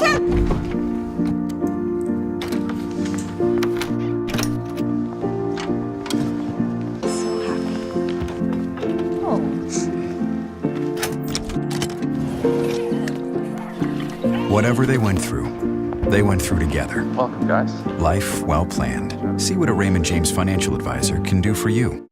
Back here live from the Oskaloosa High School Gymnasium. It's the half, 40-16, Norwalk leading Oskaloosa in girls basketball. Of course, our big matchup with two of the best boys basketball teams in the state. Undefeated Norwalk, undefeated Oskaloosa yet to come. But Norwalk averages 38 points a game, Doug. They have 40 at the break, and Shea Campbell, who came in as their leading scorer, has a whole 5. The answer to the question of where's this offense coming from, you just have to ask how they don't score more with players like Miranda Hughes on the roster. Bryn Moritz looks like one of the best freshmen I've seen in girls basketball the last couple of years. I'm very impressed with what I've seen from Norwalk so far in this game. And for Oskaloosa, the first quarter started off well, but they've really lost momentum and have had a hard time scoring the basketball since Mary Nelson had a couple of threes early in that first. Yeah, Norwalk's getting two things. They're beating us off the dribble pretty badly, and they're finding somehow getting girls open off of screens wide open underneath for some really easy looks. So at the second quarter, they started getting the 50-50 balls, and they started getting some more rebounds. So Oskaloosa's got to hustle a little bit more. I look for us to go back to that zone to maybe try to stop that dribble drive penetration again in the second half. Miranda Hughes leads all scorers with 13 points. We talk about what the heck happened to Miranda Hughes in basketball, and I think we both answered the question with the whole softball thing. It happens quite a bit. You notice that Oskaloosa, a few of their top softball players have stuck with it in basketball, but most of them end up just saying, I'm going to play softball, and eventually do. Well, Hughes has stayed out, Campbell has stayed out, Westfold stayed out. Those are 3 of their best softball players as well. But the development of Miranda Hughes that we thought might happen, we saw in full-fledged support after she didn't play in the first 6 minutes. She came out here and ended up scoring 13 first-half points. Yeah, she's really athletic, and like you said, you're just surprised that her year isn't going better. She hasn't developed like when we saw her a couple of years ago. But, you know, you bring up an interesting point, and that's multiple sport players. And I think the days of seeing girls playing 3 sports, even boys playing 3 sports, especially at the 3A level, is kind of going bye-bye. It's almost like two sports is the max that you're going to start seeing now. And that's just because you want to try to get really good at something so you can try to, because there's so many schools that offer you athletic scholarships these days, you'd want to try to move to the next level and play the sport that you truly love. And also the schools, if they want to really truly be competitive, I need you to pick up a basketball in March. I can't have you messing around doing all sorts of other things. If you want to be good at basketball, you got to work on basketball throughout the year. By the way, leading scorer for Oskaloosa is Mary Nelson. She had 8 first quarter points. A very nice half for her. Yeah, and that's where she stuck at, though. But she also did a good job when she had the ball in her hands as a ball handler. So we're seeing some development in front of our eyes with Mary Nelson, just a sophomore, getting her first meaningful minutes this season at the varsity level. Also 4 points for Denberger, 2 each for Lindsey Holmberg and Ashley Drost. Also in double figures for Norwalk is the freshman Bryn Moritz. She also has 10 rebounds, 12 and 10 for her in the first half. We'll see what she can do in the second half as well. It is 40-16, Norwalk leading Oskaloosa in girls basketball. The second half will be coming on the other side of this break right here on the No Coast Network. Dreams start early, illustrated straight from the heart. Big or small, dreams take hard work to grow into reality. To bring your dreams to life, sometimes you need a little help. So surround yourself with people who believe in your dreams and count on Bank Iowa to help you reach them. Bank Iowa, for the dreamer in all of us. We love to help people with their smiles. Petrito Orthodontics of Ottumwa and Oskaloosa is all about creating beautiful smiles and increased self-esteem that lasts a lifetime. We specialize in creating individualized smiles by committing to make each visit a memorable experience. Our office is equipped with state-of-the-art technology to ensure optimum results. For help with your smile, call Petrito Orthodontics. Swim Sports is once again open in Oskaloosa. This is Doug DeCock, the new owner of Swims. Along with Doug Swim, we are happy to be open again. Swims has a wide variety of trophies, plaques, and engraving available to Oskaloosa and the surrounding areas. We have an assortment of uniforms, socks, and belts, along with other sporting goods at the store. Swim Sports also provides a full screen printing facility for your screen printing needs. Come check out the new store at 118 A Avenue East in Oskaloosa. The two Dougs would love to see you at Swim Sports. If you are looking for brand names close to home, then look no further than Penn Central Mall in Oskaloosa. Penn Central Mall has a wide variety of stores for people of all ages. Find the perfect pair of silver or Vigas jeans at Maurice's, get a pair of Oakley sunglasses from the smiling staff at Eye Care Partners, cozy up with Ashley Furniture from Gilworth Furniture, and find that dazzling diamond from Gardner Collier Jewelry. When you're done, grab a bite to eat at Mir and Cheeto or the Pizza Ranch. It's all at Penn Central Mall in Oskaloosa. Shop, walk, and enjoy Penn Central Mall.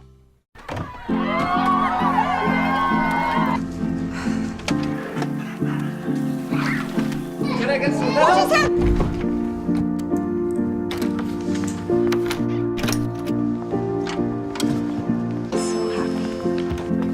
Oh.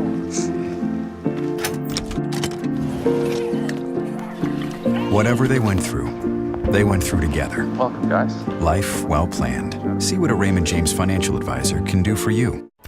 At Mahaska Drug in Oskaloosa, getting your prescription filled is easy.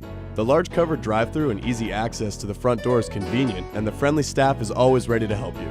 With a variety of goods and home decor, Mahaska Drug is sure to have the perfect gift for any occasion. Have your favorite photos developed and framed at Mahaska Drug's framing counter, and cherish your memories for years to come. It's all at Mahaska Drug in Oskaloosa, where they have been committed to a healthy community for over 20 years. Call 673-3439 or stop in today. Oskaloosa warming up. We're about a minute away from the start of the second half. You know what else, Doug? Norwalk 40 points, 2 more than their season average per game in the first half. What does Oskaloosa have to do defensively to be able to try to limit the Warriors? Because we know Oskaloosa, they only average about 28 points per game, so you're asking a lot for them to come back and even score 40 in this ball game. But at the same time, you'd like to just see the defense improve and not allow Norwalk more than 20, 25 in this second half. Well, I think you come back with that zone, and then you communicate. And the thing about a zone is it's not, okay, I get time just to stand around here and I have this certain area. You usually play man principles in a zone and move around, communicate on cutters. And if they would play their zone a little bit better, I think they could shut Norwalk down here in the second half. It is 40-16. Norwalk will come out with Westfold along with Campbell, Belizzi, who we didn't see a lot in the second quarter when Hughes was catching fire. Also, LaQuat is in there, and finally Hannah Elgis. So the same 5 that started the game. For Oski, it's Kelderman, Holmberg, Nelson, Denberger, and Kinsey Cook drawing the start instead of Kaylee Johnson. Oski with the basketball. They're shooting at our left hoop. Knocked out of bounds here by LaQuat, or pardon, Elgis. It'll stay down here. I guess what I'm saying is they're starting a player like Kaylee Johnson. You're hoping to see her take good care of the basketball, but she is, outside of Lindsey Holmberg, came into this game with the most turnovers on the team. And you just want to trust your ball handler. As Denberger loses the handle on this one, it dives on the floor, forces the jump ball, but it'll go to Norwalk on the possession arrow as her and Westfold mixing it up down low. And it goes back to the Warriors. There's a lot of players for these underappreciated teams in the Little Hawkeye Conference that I just like playing. I like to watch playing, and Shay Campbell fits that bill to a T. She gets the ball in the left corner. She'll have a quick trigger on the 3. Oh, nice shot. Right on cue, Shay Campbell buries the trio. Yeah, good job, Emery. Way to hook her up. Anytime. I'm a very generous man. Oh, nice job. Nice pass. Kelderman finds Cook on the back end. What a press break.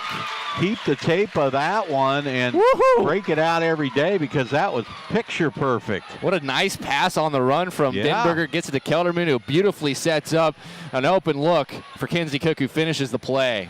Excellent work. Here's LaQuat outside the top of the key. Took a dribble in, gets double teamed, lost the handle, and Cook gets the steal. Gets it ahead to Holmberg. Holmberg all the way, draws the foul. How about that? Well, not a bad start. You're going to say the foul was a shooting foul. 2 shots coming for Holmberg. The foul is the second on Tori LaQuat. 6:53 left third quarter. It is 43-18. Oski down by 25, but you're looking for positives. Holmberg misses the first free throw. She's done a good job of getting the line at least, Doug. It's just a matter of now trying to figure out a way to make some of these shots, as she is now 2 of 7. Those were the 2 I called. Yeah. You didn't call either of those, but she goes 1 for 2 there. She's 3 of 8 from the line. Those make up the 3 points she has in the game. And Campbell will jog up the ball here with 6:50 to go in the third. Here's LaQuat. Campbell, and that's just a design play to get her open in the corner. Can't get the roll, though. Cook tips the rebound. Eventually, Nelson gets it from behind. It'll be a jump ball as Elgis reaches in there, and it'll go to Oskaloosa. So the crowd's still filing in here. If you are in Oskaloosa and you're headed out to the gym, you might want to pick it up a notch because they are still filing in. Yeah, there's not a lot of open spaces right now as Holmberg gets it to Denberger, who will dribble it closer toward Westfold. Westfold is not the active defender that Moritz showed to be in that first half. They get it to Kelderman. That's a tough pass from Nelson, but then Shea Campbell comes from behind and does what she does best, knocks that away, and a steal for the Warriors. 43-19. They have the lead and the ball does Norwalk. LaQuat. Oski in that zone. They drop it down low. They found a decent look for Elchis, but you couldn't do anything with it. Here is Belizzi, steps into a 15-footer and knocks it down. Well, they're playing a zone, Emery, but I don't think they know what they're doing playing this zone. I mean, I don't know what they're doing. Here's Nelson after the ball is knocked away. Nice crossover again. Loses LaQuat for a moment. And that pass a little wide, but Holmberg does a good job catching it. Top of the key. Denberger finds Kelderman. Thought about dribbling baseline. Now we'll pull it back to the top. Tries to go on the entry pass, and Westfold to get called for a reach-in foul. She reaches behind Denberger, who had good positioning, and that will be the second team foul on Norwalk here in the second half, and for Westfold, that is her first. Yeah, and what I mean by that is Denberger is going out and guarding almost a wing when she should be staying back in the post area. Kelderman, nice first step, gets to Cook on the right wing. Cook to Denberger on the elbow. Left open, and she eventually does shoot it, but misses wildly. Belizzi the rebound. Norwalk moving the ball up. Waits to the last moment to deliver a good pass, but unable to finish.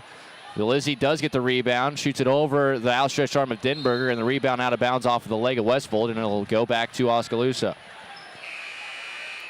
And here comes Bryn Moritz, who had as good a half as we've seen a girls basketball player have this year. She'll replace Elgis.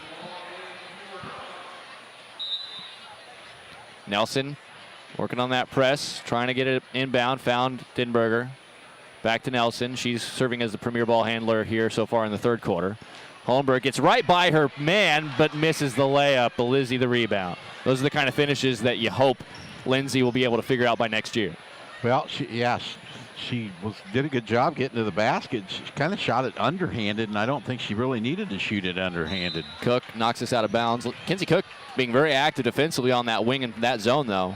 Does have a steal and a couple of deflections. Well, now they're guarding it properly. Marley needs to stay in there. Kinsey's got to go back and forth to that corner and wing. Campbell gets a screen from Westfold, beats her man, goes all the way, leaves it for Moritz, misses the layup, gets it back, goes back up with the left, is fouled, and one. And Marley just did not get good position on a post player there, and as the drive went past her, she was able to dump it back to the Norwalk player for the basket. It was a good move by Campbell. She doesn't need to score. She didn't care about scoring. Moritz misses a free throw, though, and Kelderman the rebound for Oskaloosa. She's going to dribble it up, working on LaQuat. Pass it to Holmberg. Holmberg pestered by Belizzi. Draws to the scores table for Oskaloosa at next dead ball. 47-19. It is Norwalk. Poked away by Moritz. She'll get credit for the steal. And again, the Warriors moving up. That's the 15th Oski turnover. Belizzi to the corner. And LaQuat, nice post-to-post pass. Cook forces a jump ball. Now, that's not her responsibility, but she does drop down in the rotation and does force the jump ball. That's good defense again by Kinsey. Well, yeah, that was a good job. And you mentioned rotation. That is her rotation on that backside, and she did a good job of getting over there. Yeah, you got to know which spots you need to rotate when the defense gets out of position. Inbound pass, a catch and shoot, way short. Kelderman watches it bounce out of bounds as Belizzi came up about 5 feet short. Belizzi on the season has shot it quite a bit from outside, but has only made 4 of them. She's less than a 15% shooter from outside the arc. Holmberg working on her. We'll get it in the front court. Beats her down the floor, and now we'll pull it back. Nelson back to Holmberg.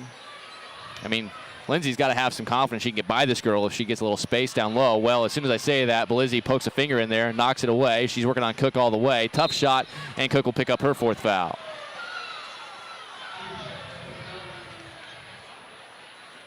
Why do I say these things? Because as soon as I said she can get by Belizzi, well, Belizzi just puts a finger in there and knocks it away right on cue, and it turns out to be a foul the other end. And Gianna Belizzi at the line for 2. Makes the first. Gianna, 5 points a game so far this year, 71% at the free throw line, just a junior. Cook, Holmberg, exit, Jennings, and Kaylee Johnson back in. I do like Jillian Jennings. I will say that. I feel like the raw skill that she has, she plays hard. She's got a nice athletic body. It's just a matter of trying to gain some of that basketball skill that you need to be good at this level. As Belizzi makes both to the line, she's got 6. Kelderman working on LaQuat, and then gets by her. Good crossover by Emma. And then her pass tried to be reeled on by Johnson. And for Kelderman, those are the kind of passes that when you throw behind somebody near the baseline, it's not an easy pass to reel in, and Oski will call a full timeout. Indians struggling offensively, Norwalk not. They lead at 49-19. We'll take a short break and be back with more after this on the No Coast Network. Main Street Oskaloosa is dedicated to giving our community the downtown they want and deserve. We bring vibrant community events like Art on the Square, Christmas in July, and the Lighted Christmas Parade to downtown Oskaloosa. We believe in the unique value of our district and work to support business here. Our city's history is important, and it drives our efforts in the revitalization and preservation of downtown. In 2017, we received the Signature Project Award for our inspiring and innovative placemaking efforts. Our goal is a downtown Oskaloosa can be proud of. For more information, contact Emily Brown at 641-672-2591. You built a castle so that the prince and princess can live happily ever after. You brought the sunshine to shine upon the whole family's future. But when the sun hides behind the clouds, State Farm can help. We put the life back in life insurance to protect your family's finances, not only in the future, but today. Call your State Farm agent Kelly Style in Oskaloosa today. Norwalk with a 49-19 lead girls basketball. This is getting close to a packed house. So for those who aren't here, who are wanting to get here, and you're listening to us live on 99.5 FM and AM 740 KMZN, radiokmzn.com. Watching us live on MCG Channel 7, and you still want to try to get out to this particular venue for tonight's game, well, space is running out pretty quickly, so work on that. Either way, 3.5 to go in the third quarter of the girls' game prior to our massive matchup between 2 of the 5 best teams regardless in the state, no matter what poll you're looking at. Here's Moritz, post move. Hook shot, gets the roll after she hit that off the back of the rim. She's got 16. And Miranda Hughes is at the scores table to check back in after a stellar first half for her. Here's Holmberg. Back to the top to Johnson, high pass, no chance for Jennings to make that catch. That's what I'm talking about Johnson, the freshman, just really struggling with her ability to pass and avoid turnovers. There's a foul underneath as Morosky in. And here comes Hughes.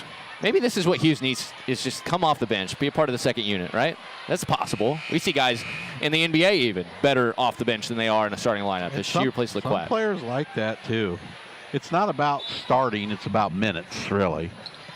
Down low, here's Moritz. Dross does a good job closing it out, but again, Moritz uses that 6-foot frame, gets the rebound, they rotate it over. 3-point shot on the way, short from Belizzi again, and this one saved, kept alive, but out of bounds from Lammers as she tried to corral it. Moritz has 12 rebounds to go along with her 16 points. She's a freshman. Holmberg in the front court. Megan Moorman checked in, replacing Johnson, who's struggled on the offensive end and taking care of the basketball tonight. Drost has it. Drost, her pass knocked away by Hughes, who goes into the first row trying, because why not?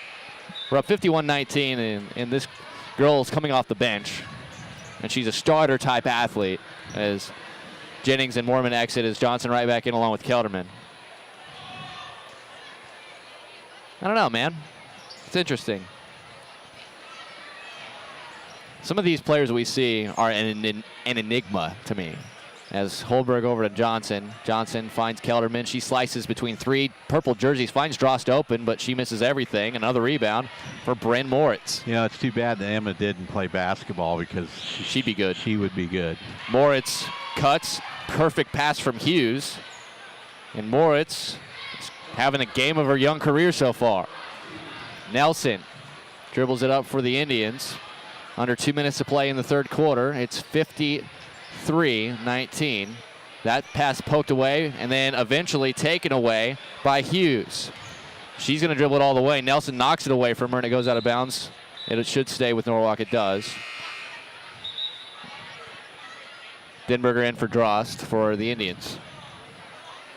No, I say enigma is because I've seen these girls when they were younger, and in your head, Doug, like you do, you've coached a lot of youth players. Like, what is this player going to be when they're a junior and senior? Right, you project them out. Yeah, and I mean, like, I'm not going to pretend like I'm a super expert on the development of high school athletes, especially on the girls' side. As Hughes drives with the left hand, passes it off. Morosky makes a little fade away from 10.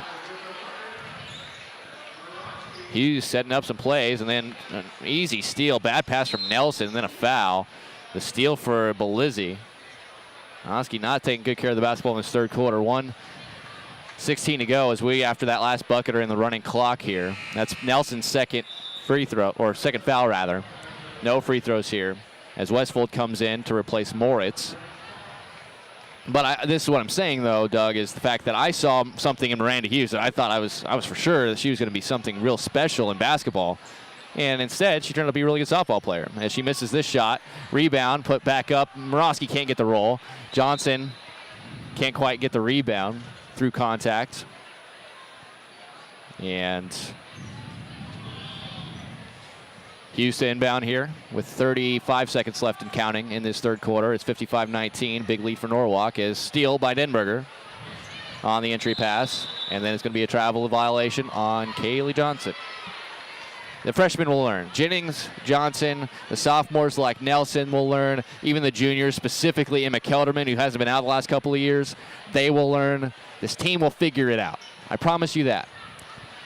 Do have some athletes that will be coming to join them next year, but the development of these players is going to come in these games, and that's what we're waiting for, is just to see how these players continue to work and develop each and every game of the season. Lammer's left alone right wing. She'll shoot it at the horn. Can't get it to go, and that'll end the quarter. Norwalk in good shape. They lead at 55-19. We'll take a short break and be back with the fourth after this on the No Coast Network. At Clow Valve Company, being the premier place to work is part of our core vision, and this includes helping our local community be a premier place to live. Clow cares and is committed to creating a happier and healthier community. By volunteering in local events and fundraisers. By donating to nonprofit organizations. By leaving a better tomorrow than today. A better tomorrow than today. Clow is more. We are Clow Valve. Kevin, meet your father. Kevin. Kevin. Kevin. Kevin. Kevin. Kevin. Kevin.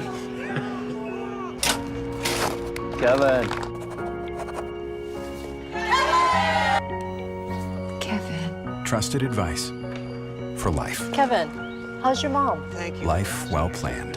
See what a Raymond James financial advisor can do for you. Well, the house is continuing to fill up as after 8 more minutes of this game, it will be a boys basketball contest, a showdown between two of the best teams in the state of Iowa, Norwalk and Oskaloosa boys. The Norwalk girls looking strong here with a 55-19 lead over Oskaloosa. The running clock is in effect. Oski has the basketball. It is Holmberg, Cook, Denberger who shoots this shot from mid-range, short. Rebound to Morosky. It's Cook, Holmberg, Kelderman, Denberger, and Nelson for Oski. It's Lammers, Hughes, Shea Campbell out there, as there's going to be a traveling violation on Westfold along with Morosky, so those are the 5 for the Warriors.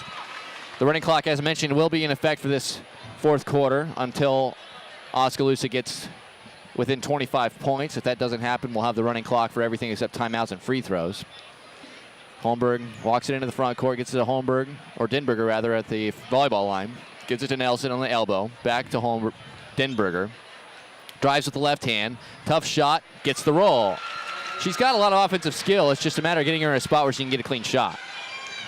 Yeah, and like we've talked about, can take some work in the offseason. Look at Hughes. That's a tough angle, and she shoots it over Denberger and gets it to go. That's her first second half bucket.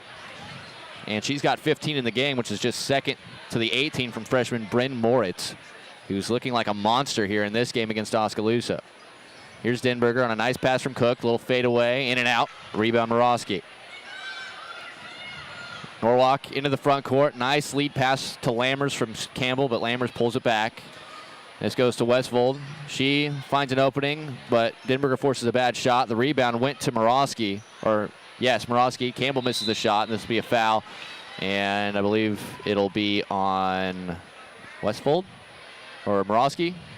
I think it's on Nelson. It is Nelson. Yeah.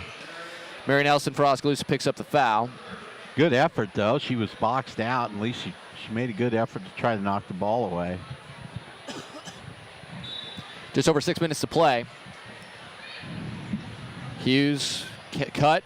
Campbell cut the other way. Had a little bit of space. Instead, will drive. Left-handed layup. Around and out. No good. And a foul this time on Norwalk. It'll go the other way.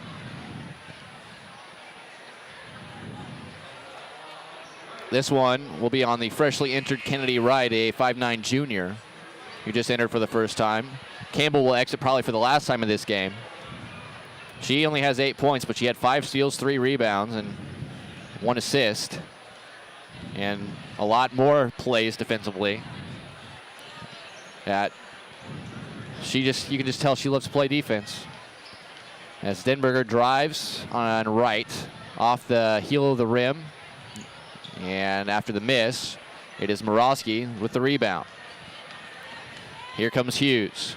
She just looks gigantic out there when she's dribbling the basketball. There's a bad pass from Lammers, out of bounds.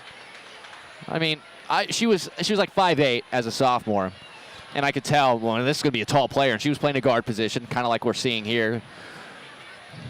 She's more of a wing now, but she was handling the ball an awful lot along with Campbell a couple of years ago. But now at 6 feet, the way she dribbles the basketball, she looks like she's bigger than everybody out there. Is nice little hook shot off the glass. No good, though, as Denberger can't get the roll off the rim. Hughes collects the rebound, pestered in the backcourt, and eventually I believe Holmberg's going to get called for the foul.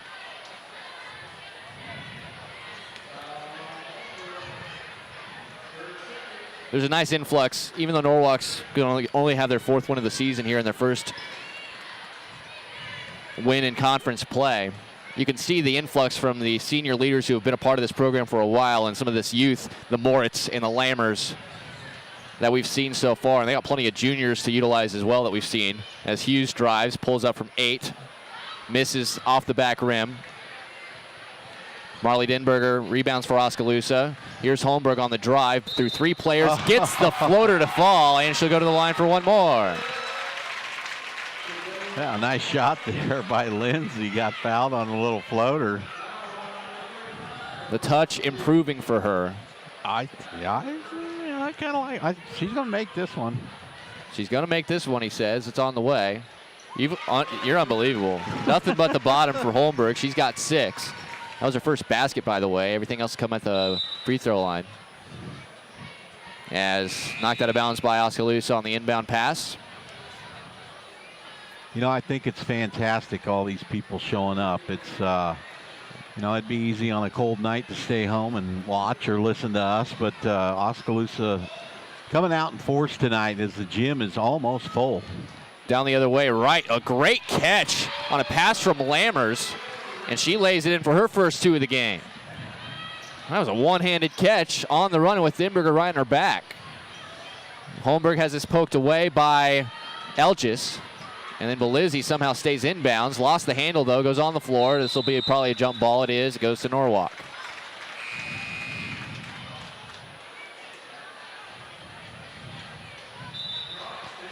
Dross into the game for Oskaloosa. Denberger will hit the bench. Lammers, Belizzi, Elgis, Wright, and Morosky are the 5 for Norwalk. It is Kinsey Cook, Kelderman, Holmberg, Dross, and Nelson for Oskaloosa. Morosky, the inbound, hands it off to Lammers, who's guarded by Cook. 2:45 left with the clock ticking in the running clock. 59-24, Norwalk, the big advantage, leading it by 35 points. Handoff from Lammers to Elgis. A couple more players at the scores table. Morosky going from high post to low post, but eventually it's knocked away as Wright couldn't handle the pass. Drost gets credit for her steal, her first of the game. 9th turnover for Norwalk, but Oski has committed 22. Kelderman passes over to Holmberg, well outside the arc by the volleyball line. Passes to Cook, who dribbles with the left hand, has it knocked away by Belizzi, gets it back. Kelderman in through the hands of Holmberg. Belizzi on the run with the steal. Racing Nelson all the way, left it short, and Kelderman the rebound. And then a foul in the backcourt. That'll be the 5th team foul on Norwalk. Going to get a varsity debut here for Oskaloosa.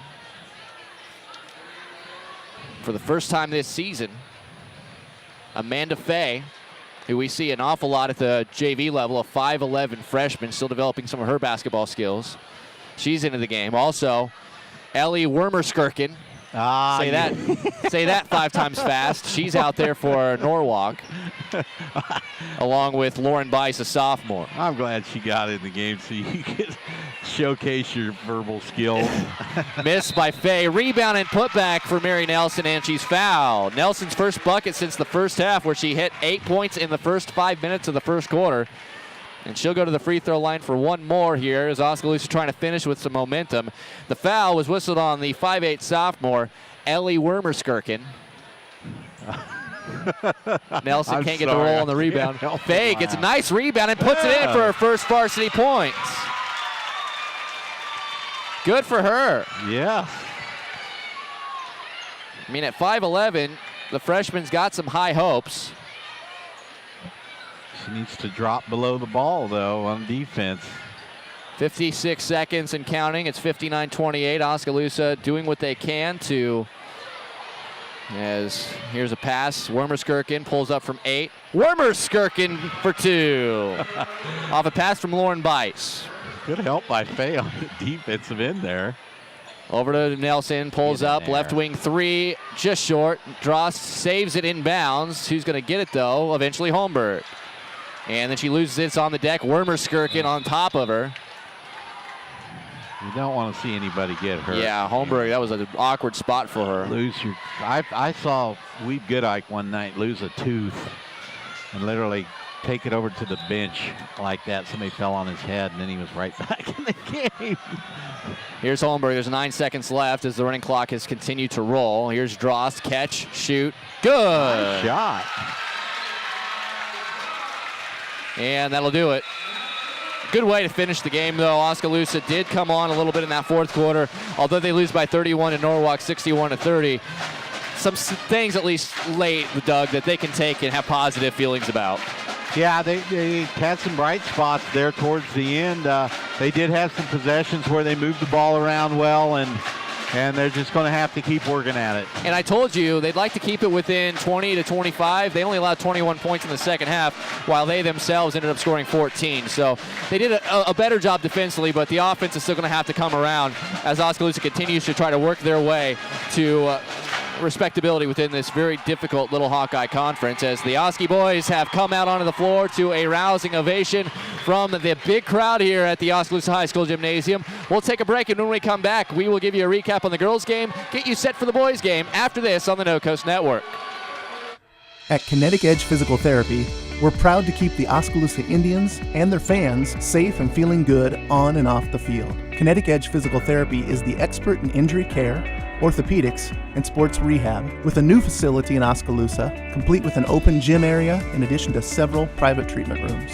If pain is bugging you, come see the experts at Kinetic Edge for a free injury screen. Find out more, including why the Oskaloosa Indians trust Kinetic Edge, at kineticedgept.com. The student community at William Penn made an impression on me. It's a real statement that you can come here and be part of something real. You have the opportunity to participate in activities. The coaches are awesome. It's easy to play for coaches that care about you. The real experiences at Penn have helped shape who I'm going to be when I graduate. I work harder because I want to be part of the conversation in class. I am a leader. I am a trailblazer. I'm proud to be a statesman. Holding, number 79, defense, first down. I'm also holding a party tonight. Great call by the official. Looks like we've got another flag on the field. Holding. A Pepsi. Necessary refreshment. Hey, Ted, bring some of that Pepsi to my party.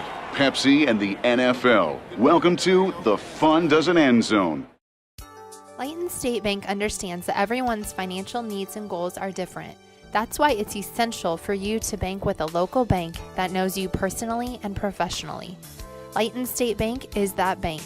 They understand your financial situation and work diligently to help you reach your financial goals. They're committed to working with you and for you every step of the way. Layton State Bank, serving you from Layton, Pella, and Monroe. Grow strong with us, member FDIC. For over 30 years, Pella Printing has been leading the way in the print industry with quality equipment, modern facilities, and skilled staff. The Pella approach combines old-world craftsmanship with today's cutting-edge technology to provide brilliant printed products at a value price. They take the time to understand clients' needs from design to pre-press to printing and delivery to build lasting relationships with their customers. Whether you need personalized graduation announcements, oversized posters and banners, marketing materials, or stationery, Pella Printing offers a broad assortment of quality printed products done with speed and precision. Pella Printing, where technology and craftsmanship meet. Providing high-quality professional eye care with a truly caring staff is what Oskaloosa Vision Center has been doing for more than 30 years. With our state-of-the-art equipment, we can provide comprehensive eye exams, prescription glasses, and contact lenses, as well as medical care like eye infection and disease treatment, emergency eye care, and pre- and post-operative aid. Newborn to adult, we have the experience to meet all your eye care needs. Oskaloosa Vision Center. Come see us today. Welcome back in. We are live here from Oskaloosa High School Gymnasium. Girls game is a final by the final score of 61-30. Norwalk moves to 4-6 on the season, Doug. 1-4 now in the Little Hawkeye. Oskaloosa 0-9 and 0-5 in Little Hawkeye play. We saw some positives from Oskaloosa, but I honestly cannot imagine how Norwalk has just won their first conference game. I know there's some good teams in this conference, but there's some legitimate talent that they can tap into now with some of these young freshmen, including Bryn Moritz, who went off for 18 points, 13 rebounds. I really liked what she brought to the table tonight for the Warriors. Yeah, she had an excellent game. She had a double-double, at halftime there, as you mentioned, and we talked about it. If she develops as a player over the years, she could be one to watch here in another year or two and being a factor in the Little Hawkeye Conference. Oskaloosa was led in scoring by Mary Nelson, who scored 8 of her 10 points in the first quarter. But Oskaloosa, in the middle two quarters, struggled to score the basketball, only 7 total points. But defensively, they kind of tightened up toward the end of the game, which was nice to see. We saw Ashley Draws get a couple of buckets. There's a lot that can be taken away from different games, and you have to try, in a season you knew it was going to be tough for you to win a lot of games if you're Oskaloosa. It was important to try to find any positive you can. What are some positives Coach J.C. White and her staff are going to be trying to pull away from this one? Well, I think the turnovers were down. They were. For the most part. They were probably 15 below what they usually have. So that's a good thing. There are bright spots. I mean, sometimes you see a girl just catch the ball on the run, turn and shoot. They don't hesitate, and it looks like they're not thinking about it. It just has to become more natural for them, and that's just going to take repetition. Oskaloosa also moving into their next game against the North Mahaska team that, you're saying North Mahaska, that little tiny school that's a speck on the map 10 minutes north. It's going to be tougher tomorrow for this team because North Mahaska can shoot the ball out of the gym. They can do a little bit of everything. They're a good defensive team. They like to press. They like to run fast.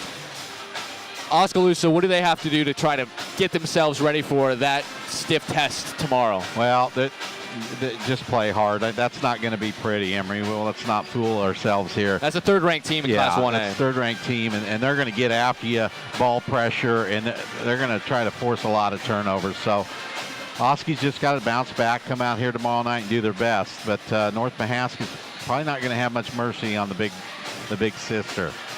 Big sister, indeed. We'll see what happens there. We're expecting Coach J.C. White to join us for an interview sometime here in between games or during halftime of the boys' game. But for right now, we're going to take a break. When we come back, we're going to shift on over to the boys' side. Oskaloosa and Norwalk, any poll you look at in the state of Iowa, they are 2 of the 5 best in the state in Class 3A. They are undefeated. One of them will not be by the end of tonight. We'll come back with a preview of that one when we return after this on the No Coast Network. If you think there's room for improvement in your investment game plan, or that maybe you should send in some new plays, take a time out and talk to an experienced investment professional. I'm Bob Auld of Robert Auld Investments, an investment advisor with over 31 years of experience in Oskaloosa and Southern Iowa. Let me help you find some new strategies. Call 673-9448 or 1-800-444-AULD. Robert Auld is a registered representative offering securities and investment advisory services through SagePoint Financial Inc., member FINRA and SIPC. Hawkeye Real Estate is your one-stop source for everything real estate in Mahaska County and the surrounding area. Whether commercial, residential, or acreages, we've got you covered with the area's largest pool of real estate professionals, full-time support staff, and property management services. With over $19 million in sales volume for 2016, Hawkeye continues to be Oskaloosa's leading real estate office. Discover what thousands already know. When it's time to make a move, get the Hawkeye Edge.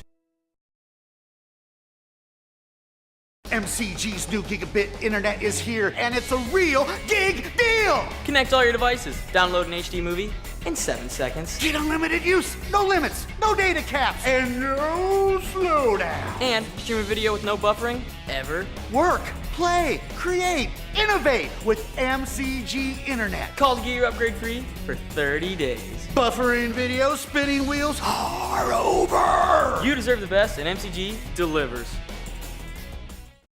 Friday night Oski basketball games are Fan Appreciation Night. 2 fans will be randomly selected from the audience to participate in a basketball challenge. Make a layup, a free throw, a three-pointer, and a half-court shot for a chance to win over $1,000 worth of prizes. 2 chances to win every game. Don't miss Fan Appreciation Night, sponsored by MCG, Craig Ford, Penn Central Mall, and Clow Valve. Look at that mouth. That poor, parched mouth. What'd you eat for lunch? Chalk dust? Did your face storm a sandcastle? You're being awfully quiet. Is that because your mouth feels like the business end of a Dremel saw? Is it because your mouth just wrote a haiku and all 17 syllables were dry heaves? Right now, your mouth could be tongue bathing in the refreshing citrus kick of Mountain Dew. Instead, it feels like you've been motorboating King Tut's sarcophagus. Show some mercy. Crack open an ice-cold Mountain Dew. Ah. You know your mouth wants you to. Do the do.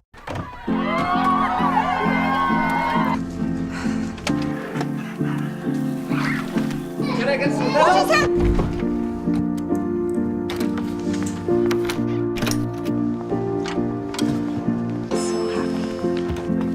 Oh.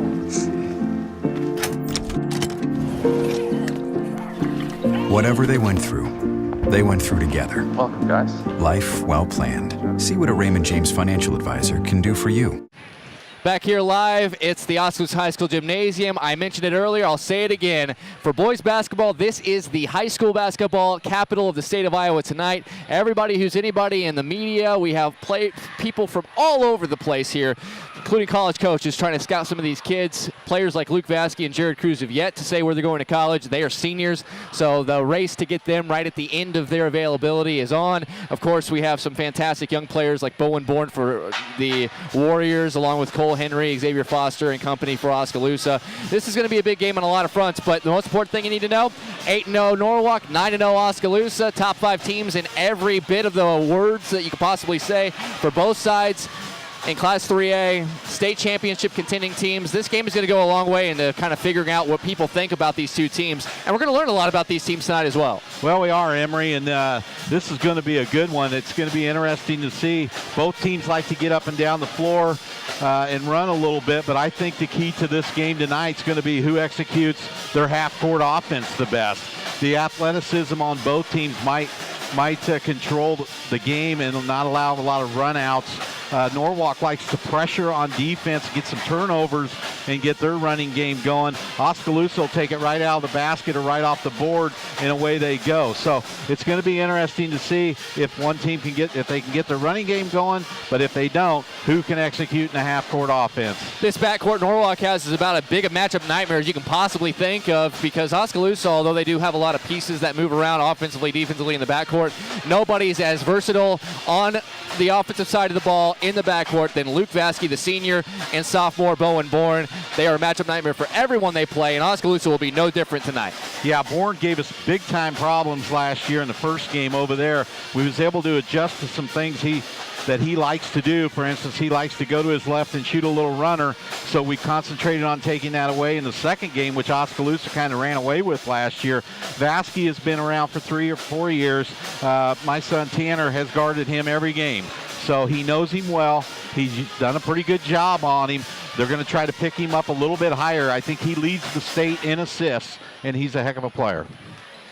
We'll take a quick break. When we come back, I'll be joined by the Oskaloosa girls basketball coach to wrap up our coverage of that game. JC White on her way after this on the No Coast Network. Dreams start early, illustrated straight from the heart. Big or small, dreams take hard work to grow into reality. To bring your dreams to life, sometimes you need a little help. So surround yourself with people who believe in your dreams and count on Bank Iowa to help you reach them. Bank Iowa, for the dreamer in all of us.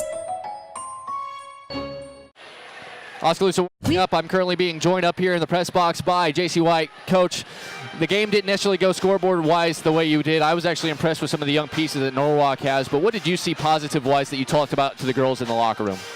We talked about just glimpses of really good press break. I mean, there was one in the third quarter, fourth quarter that was just textbook press break, and we keep telling the girls you do it at times and you're capable, and you've got to play with that confidence night in and night out. And for us, I mean, it's a lot of lack of experience right now, but I think that confidence is going to come, and we're going to get it figured out. You did take care of the basketball as a team a little bit more, but I saw a lot of different players kind of getting into the rotation tonight as you were trying to find what worked best. What is going to be the plan moving forward for this team this season as you try to iron out whatever issues that you've had to take care of the basketball? Right now, we've just got to be consistent with taking care of the basketball. There's glimpses of it where we'll go a 2-3 minute stretch. We've got to go an entire game of taking care of the basketball, because where we're losing games right now is those 3 or 4 minute stretches of just throwing the ball all over the place. And again, that's kind of an experience thing, and I think that's going to come for us. This team is going to get there, Coach. We appreciate it. Good luck tomorrow. What do you think about the Warhawks, and what are your game plan against them? Because they can do about everything well. Yep, we just got to play hard. Come out and play hard and compete. Coach JC White, fantastic work, Coach. And we know this team is going to turn it around as the experience comes. It's your first year. And we'll see you next Tuesday against Pella. And good luck tomorrow against North Mahaska. Thanks. That's JC White. We'll take a quick break. Be back with the boys game after this on the No Coast Network. We love to help people with their smiles. Petrito Orthodontics of Ottumwa and Oskaloosa is all about creating beautiful smiles and increased self-esteem that lasts a lifetime. We specialize in creating individualized smiles by committing to make each visit a memorable experience. Our office is equipped with state-of-the-art technology to ensure optimum results. For help with your smile, call Petrito Orthodontics. Oskaloosa and Norwalk getting set to get their starting lineups introduced. Tonight's game is going to be a big one, and one of these teams will no longer be undefeated. And right now, it's Norwalk 8-0, Oskaloosa 9-0. Different polls have different rankings, but the one I like the best is the Iowa Prep Hoops rankings. One of their writers, Tony Rowe, is sitting right next to us and taking in this ball game. And, of course, that's something that's impressive as the starting lineups for Norwalk being introduced. Luke Vasky, the star senior guard, introduced first, followed by Drew Rozonki. They're going to be joined in the backcourt by a wing, Blake Johnson, a 6'4 senior who last year had some nice games against Oskaloosa as well. Bowen Bourne, the incredible young sophomore at 5'10". He gets wherever he wants on the floor typically. We'll see how Tanner DeCock's able to, or not Tanner DeCock, Spencer Tucker to limit him, as he'll be matched up with him out of the starting lineup. And then Daniel Giesler, the 6'6 senior, will be manning the middle. They also have an Iowa football commitment, Tyler Indris, that we'll be seeing at 6'7". And he's a big body, and if he gets in there, he likes to move everybody around. Here's Spencer Tucker, Oskaloosa's first starter, 6 foot even. He's senior, an outstanding three-point shooter, but maybe defensively he'll be a little bit more important tonight for Oskaloosa. As Tanner DeCock kicks the field goal, and he lines up and gets a handshake from Drew Rozonki, who he'll likely be matched up with on the offensive end, but it will be him against Vasky. On the other end is Xavier Foster, shakes hand with Norwalk's Blake Johnson. Bourne will shake hands with Cole Henry. Henry at 6'9", the junior. Foster, of course, 6'11", sophomore. And then Jared Cruz shakes hands with Giesler. Cruz, a 6'5", senior. And we are getting set to go. Oskaloosa basketball. The Iowa Prep Hoops rankings, as I was talking about, most recently have Oskaloosa listed at number 3 and Norwalk at number 4. Norwalk's very close, though, in the AP poll, Doug, to being a unanimous number 1 in Class 3A in the AP poll, and that's made up about 13 writers from around the state of Iowa. So now the reason I don't necessarily like that one is because it can be very biased to wherever guys are from. Yeah. And as recently as 2 weeks ago, Newton was getting a first place vote in Class 4A, and I have a problem with that. So that's why I don't necessarily like that particular poll to utilize. But we got ourselves a packed house, full on both sides. It's going to be a fun one, a fun atmosphere, and Oskaloosa wins the tip, wearing white uniforms trimmed in silver and maroon. They'll shoot at our right hoop as Cruz got it to Foster, top of the key, over to Henry. Henry faces it up, gets it over to DeCock, to Spencer Tucker. Then to Cruz. He'll dribble, pull up from 15 feet on the right side, well long. It's going to be a foul on Henry on the rebound on Johnson, and it goes over to Norwalk. Norwalk wearing black uniforms trimmed in kind of a purplish silver, a really sharp look. Yeah. And they are going to shoot at our left hoop this first half. We need Cruz to get untracked here. He's been absent here the last few games, and really need him to pick it up. Breaks the ankles and fires an air ball floater. Now Rebound. Tanner tripped there, but air ball by Vasky, and he had problems with our size inside. Oh, wide open. Vasky loses DeCock, and Tucker finds him an easy lay-in. Nice pass by Tucker. Good cut by Tanner on a little curl cut. Bourne from 27, no good, and the rebound. Yes. A foul is going to be whistled underneath on Rasonki. And I'm going to do my best to keep control tonight, folks, but this is hyped up. The biggest crowd I've ever seen in this gym, maybe, except for graduation. Rasonki has himself a handful if he's trying to get position on Xavier Foster. He is a solid 6 inches shorter than Xavier. Yes, he is. And he is guarding him on the other end as well. There it is. And he's got Foster. That's too easy. That is too easy. Nice job by the Indians. And we talked about the half-court sets, and they get 2 easy baskets on half-court sets. Vasky working on DeCock, goes to his left, gets a screen from Rasonki. Nowhere to go. Bourne left alone just for a moment. Now drives, pulls up. Foster the block and the rebound. Oh, my. Good defense. Bad pass by Xavier. Cruz gets it and lays it in, though. Yeah, Xavier didn't lead him, but Jared, good job reaching back, and the Indians off early. 6-0 Oskaloosa. Bourne likes to go inside, but if Foster's in there deflecting shots, he's going to have to settle for the perimeter. Bourne and Vasky both big-time Foster affecting their shots, and that's what we saw in that second game last year. Here's Bourne. He's going to go all the way. Blocked again. He's going to stop doing that here pretty quick. Here's Tucker. Moves it all the way down the floor. Pulls a 3. In and out. Rebound Johnson. Boy, the roof would have came off this place if that thing would have fallen. Vasky goes quickly. And they're going to call a foul on Foster for reaching from behind. Now, one thing about the referees, these look like very professional referees to me. We have not seen them this year. They were a little bit tight in the girls' game, so they call it tight. So Oskaloosa needs to adjust to that. First on Foster, second team foul on the Indians. 2 minutes in, it's 6-0. Norwalk still being shut out. Vasky on the drive, stops. Tough pass, somehow finds Rasonki. They kick it out. Giesler for 3, no good. Well, Foster's presence inside is really affecting this game so far. Henry has it after Oskaloosa got the rebound. Here's Cruz trying to drop it down. He does. Gets it right back over Giesler for Cruz. 3! There we go. That's what we need. We need Jared Cruz going off tonight and a big 3 for the Indians. Already 9-0 Oskaloosa. Timeout. Norwalk. Oskaloosa off to a fantastic start. Doug, you wanted to script a way to start this game. I don't know if it could have been any better than what we've seen so far. Hey, this is good stuff right now, and we talked about half-court sets and being able to score in the half-court. I think Oskaloosa has all but 2 maybe of their points have come in the half-court set. So great start so far for the Indians, and they look very comfortable in the half-court. It's about as wild as atmosphere as you're going to see in a high school game before you get to the postseason. And these teams still have to play a game in Norwalk later this year. And it'll be just as raucous. Yeah, it'll be just as wild with the Norwalk crowd and the Oskaloosa crowd making the trip. Out of the timeout, Norwalk has the basketball. Head coach, a good one, Chris Larson. They're going to try to do something as Bourne drives, kicks it. Vasky thought about the three, instead pulls it back out, gets it to Bourne. Bourne gets in front of Tucker, tries to go up, draws contact on the foul. Oh, on Foster, that's 2 on him. So they continue to attack the middle. Foster does get his second as Bourne, that little hesitation, was able to not only get Foster kind of handsy on him, but it was also Tucker.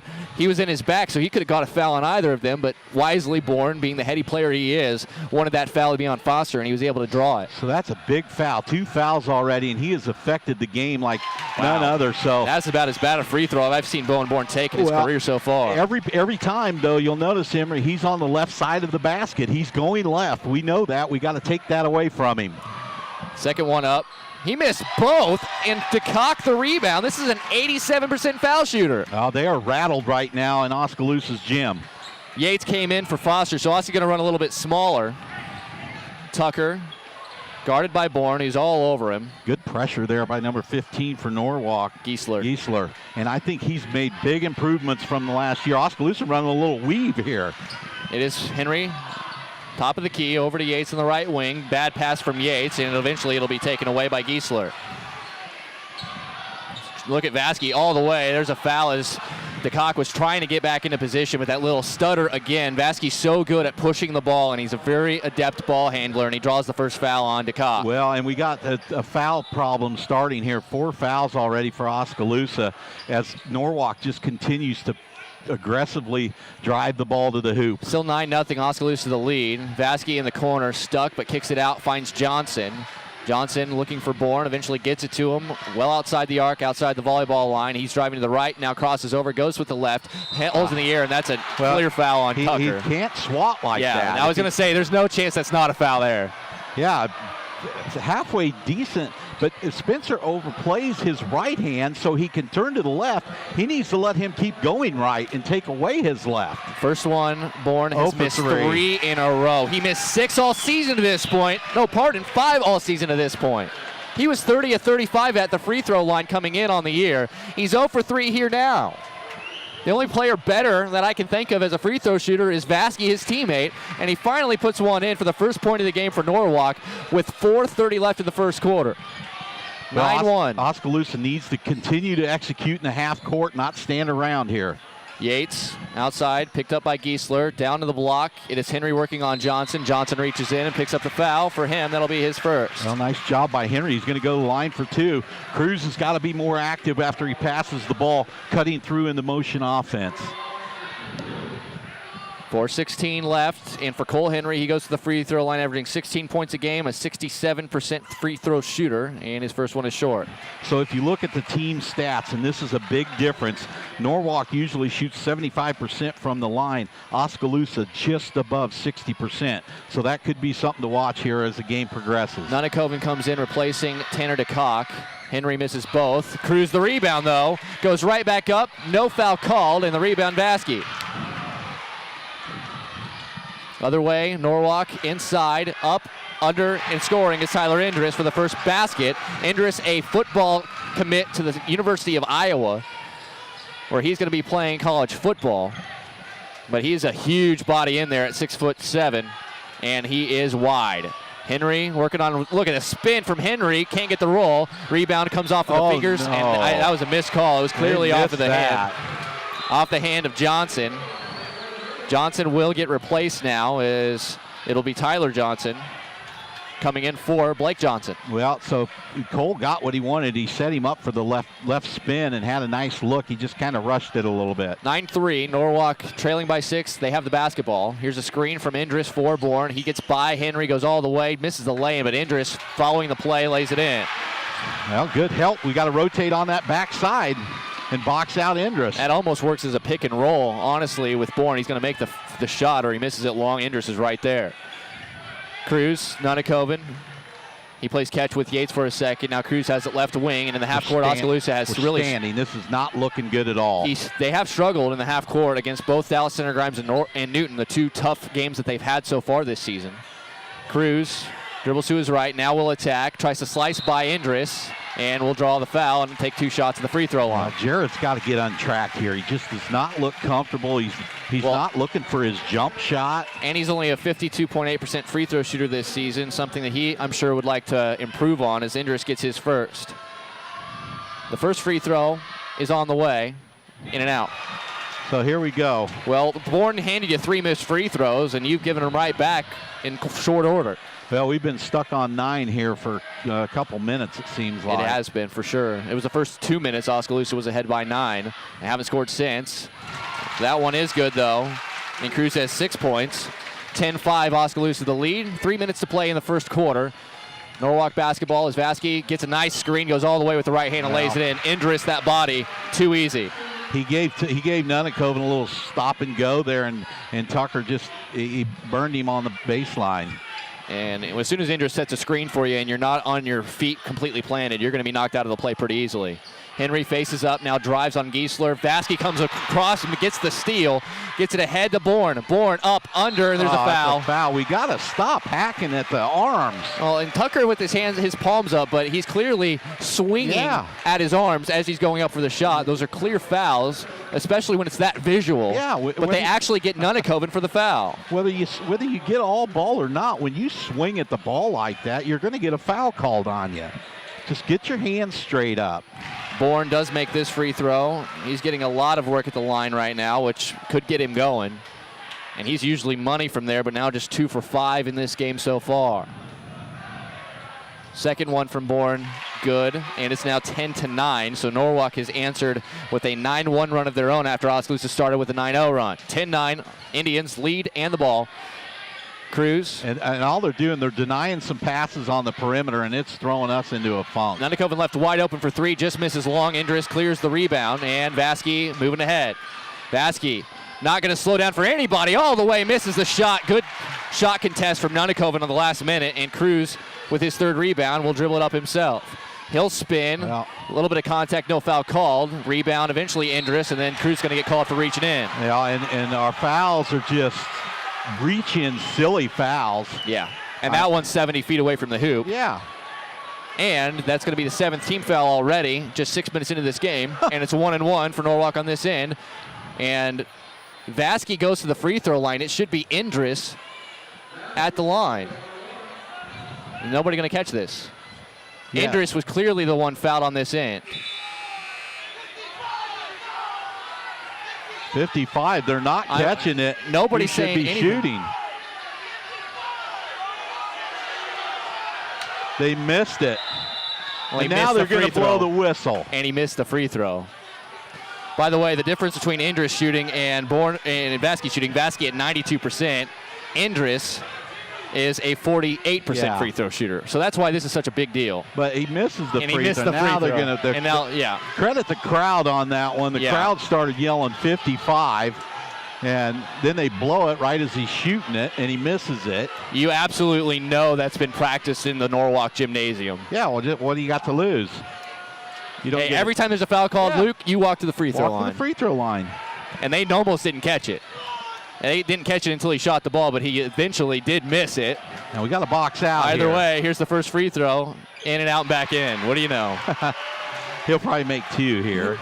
And Vasky missed. Yeah, Vasky missed. He was kind of distracted with whistles right before he shot it, but still. Yikes. Second one. It is. Wow. So it backfires against Oskaloosa, but that's the way it is. That's the way it should have been. Yeah, at least it was what it was. Gotta love it, though. That's sports. That's why we love sports. Little things like that. Either way, here's Cruz on the drive. Gets it in on a Nunnekoven in the left wing. Yates faces up, hands it off to Cruz. He's left with plenty of space, but doesn't want to shoot it from that far out. Finds Yates. He'll pop a shot from the right wing. Nothing but the bottom of the net. Nice shot by Yates, one of the better pure shooters on Oskaloosa. And confidently let that one go after the catch. The Iceman. 13-11, Oskaloosa the 2-point advantage. Vasky with it, back out to Bourne. Bourne dribbles outside, passes it over to Johnson. Into the corner now. Blake Johnson along with Tyler Johnson. This is Vasky, a tough shot, no good. Henry, a rebound. Yeah, Cole's got to be careful on. There's a cut by Cruz, reverse lay, a nice pass from Tucker, led him all the way. Good look, nice job by Cruz hustling down. We got to be careful on Indris posting up. We don't really want to front him and give him an easy lob over because he's not that skilled in the post. Here's Bourne. They're going to burn some time here with 40 seconds left in the first quarter, 15-11. It's a little lower scoring than I think we would have expected. Norwalk averaging 84 a game, Oskaloosa averaging 74 a game. But just 15-11, and it looks like Norwalk would be content to run this all the way down. He's lining up on the right. He's going to dribble drive to his left all the way to the hole. Henry a good hedge. Pulls up from three, though, as Tucker falls off the screen. Miss, rebound, Henry. Hustling ahead, but they don't have to hurry. There's still 15 seconds left in the quarter. We get out of this quarter with a 6-point lead, and Foster's been on the bench for 6 minutes of it. 6 minutes of it. Cruz outside. 6 seconds now. Cruz over to the corner. Yates catch and shoot three. Yes! Yes, that's huge for Oskaloosa. That's the quarter. That's the quarter. And a nice in for the Indians. Yates hits 2 huge threes at the end of the quarter. 18-11. Oskaloosa restores a 7-point advantage. We'll take a short break and be back with quarter number 2 after this on the No Coast Network. Swim Sports is once again open in Oskaloosa. This is Doug DeCock, the new owner of Swims. Along with Doug Swim, we are happy to be open again. Swims has a wide variety of trophies, plaques, and engraving available to Oskaloosa and the surrounding areas. We have an assortment of uniforms, socks, and belts, along with other sporting goods at the store. Swim Sports also provides a full screen printing facility for your screen printing needs. Come check out the new store at 118 A Avenue East in Oskaloosa. The two Dougs would love to see you at Swim Sports. If you are looking for brand names close to home, then look no further than Penn Central Mall in Oskaloosa. Penn Central Mall has a wide variety of stores for people of all ages. Find the perfect pair of silver or Vigas jeans at Maurice's, get a pair of Oakley sunglasses from the smiling staff at Eye Care Partners, cozy up with Ashley Furniture from Gilworth Furniture, and find that dazzling diamond from Gardner Collier Jewelry. When you're done, grab a bite to eat at Miranchito or the Pizza Ranch. It's all at Penn Central Mall in Oskaloosa. Shop, walk, and enjoy Penn Central Mall. Starting the second quarter, Norwalk basketball. It's Blake Johnson along with Luke Vasky, Daniel Giesler, Bowen Bourne, and Drew Rozonki. They're 5 starters in the game. Bad pass from Giesler, stolen by Yates, and here come the Indians. Cruz on the drive, and there's going to be a foul on Johnson on the pass. That'll be the 4th team foul on Norwalk as Oskaloosa trying to start as quickly as they finished with a couple of Yates three-pointers. Yates gets credit for a steal there. How important is Ryan Yates, honestly? Well, he's a shooter. Here's a 3 from Yates, no good. But Cruz the offensive board. Get out of there, Cole, get out of there. 3 seconds. DeCock out there along with Henry, Yates, Tucker, Cruz, and Henry. Cruz over to Tucker, guarded by Bourne. Good screen by Tanner right there. And DeCock comes and gets the ball, gets it over to Yates. Elbow and a jump shot for Henry, off to the left, and Vasky, one of the better rebounding guards you'll see. What a catch by Blake Johnson in the front court on a high pass with one hand. And there's going to be a reach-in foul on the drive by Vasky. And that's 2 on Tanner. It'll be a 1-and-1. This foul will be on DeCock. So Oskaloosa in some foul trouble here. Foster with 2, Tanner with 2. Nunakoven will check back in. 8 team fouls now on the Indians. 1-and-1 here for the best foul shooter maybe in the state of Iowa. First one up, and he makes the first. This guy averages 18 points a game right now, second on his team only to Bourne, who's averaging 21. But remember, this team averages about 84 a game, and I don't think they're going to get there tonight. Only 11 first quarter points. Vasky's second right through, and 2 for 2 at the line for him. Yates over to Tucker. Moved over to Henry, then Cruz. Henry needs to look for the ball on that cut. He's open going through, but he looked too late. There's a nice pass from Henry, finds Nunakoven, who gets the lay-in. Beautiful pass by Henry. Good cut by Nunakoven on the backside for the lay-in. 20-13, Oskaloosa the lead. If Oskaloosa can get to the halftime with Foster not having to get back in this game, that's going to be a huge bonus. Offensive foul there. They did not call it. Johnson for 3, way off the mark. Rebound Cruz. Yikes, that was not even close. Cruz dribbles it all the way down the floor. Yates, Nunikoven on the baseline. Over to Cruz, he'll line up a right wing three. That looked good all the way, and it is. Well, Jared Cruz, we talked about it. I said he had to have a big game, and he's having it with 11 points early. Vasky all the way, misses the shot. Loose rebound, grabbed by Cruz, who's already got 11 points and 6 boards. 6 minutes to go here in this first half. Tucker sizing up Bourne, now gets around him off the screen. Little floater, hits the side of the glass. Not a good shot, Rozonki the rebound. Quickly ahead, Bourne. Tucker, good hustle back there, not allowing him to get an uncontested three-point look. Vasky, a nice crossover. Our height long. is, Norwalk's guards are just baffled by our height inside. Yeah, it's going to be a timeout for Oskaloosa after the rebound. I don't think Coach Parker necessarily likes some of the things he was seeing offensively the last couple of trips outside of the makes by both Nunikoven and Cruz. And the 30-second timeout will keep it here. It's 23-10. We're up 10. 23-13, up 10. 23-13. Well, whatever it was, he But wanted to call time. I don't know if he wants to get a sub in the game or not. When you're rolling like that, let's keep rolling. All right, well, we'll see what they can keep rolling. They do have a 10-point lead at 23-13, and it's been the Jared Cruz show so far. Yates a couple of big shots, but Cruz with 11, including a huge three we just saw. Yeah, Oskaloosa is really defensively. Endress has 4 points, so they are holding arguably the best backcourt in the state of Iowa. They are holding them down big time right now. Walking the ball up the floor. This place is so big and so full that I think we have just standing room only here at this point. As out of the timeout, a good dribble move by Tucker. Thought about a long three instead. Cruz will take a three on the way, off the back iron, off the top of the glass, and a foul on Nunikoven on the rebound.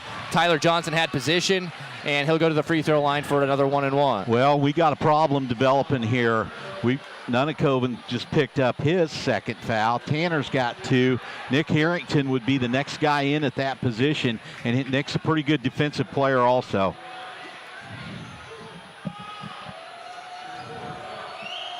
First one on the 1-and-1, Johnson long, and the rebound to Cole Henry. They are not shooting the ball from the line or the field at all tonight. And Tyler Johnson came in at a 67% free throw shooter.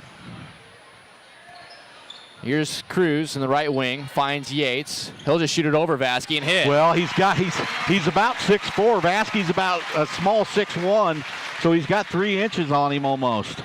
About 5 minutes left in this first half, 25-13.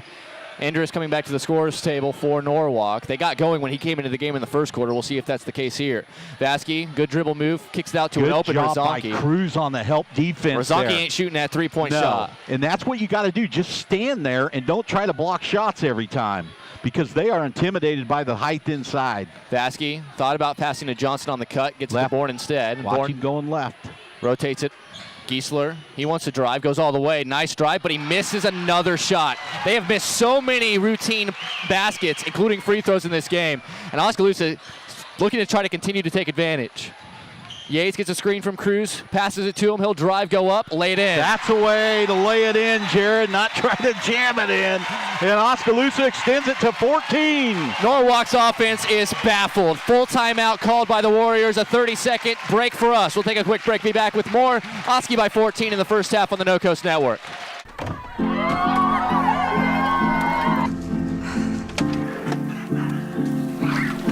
Can I get some help?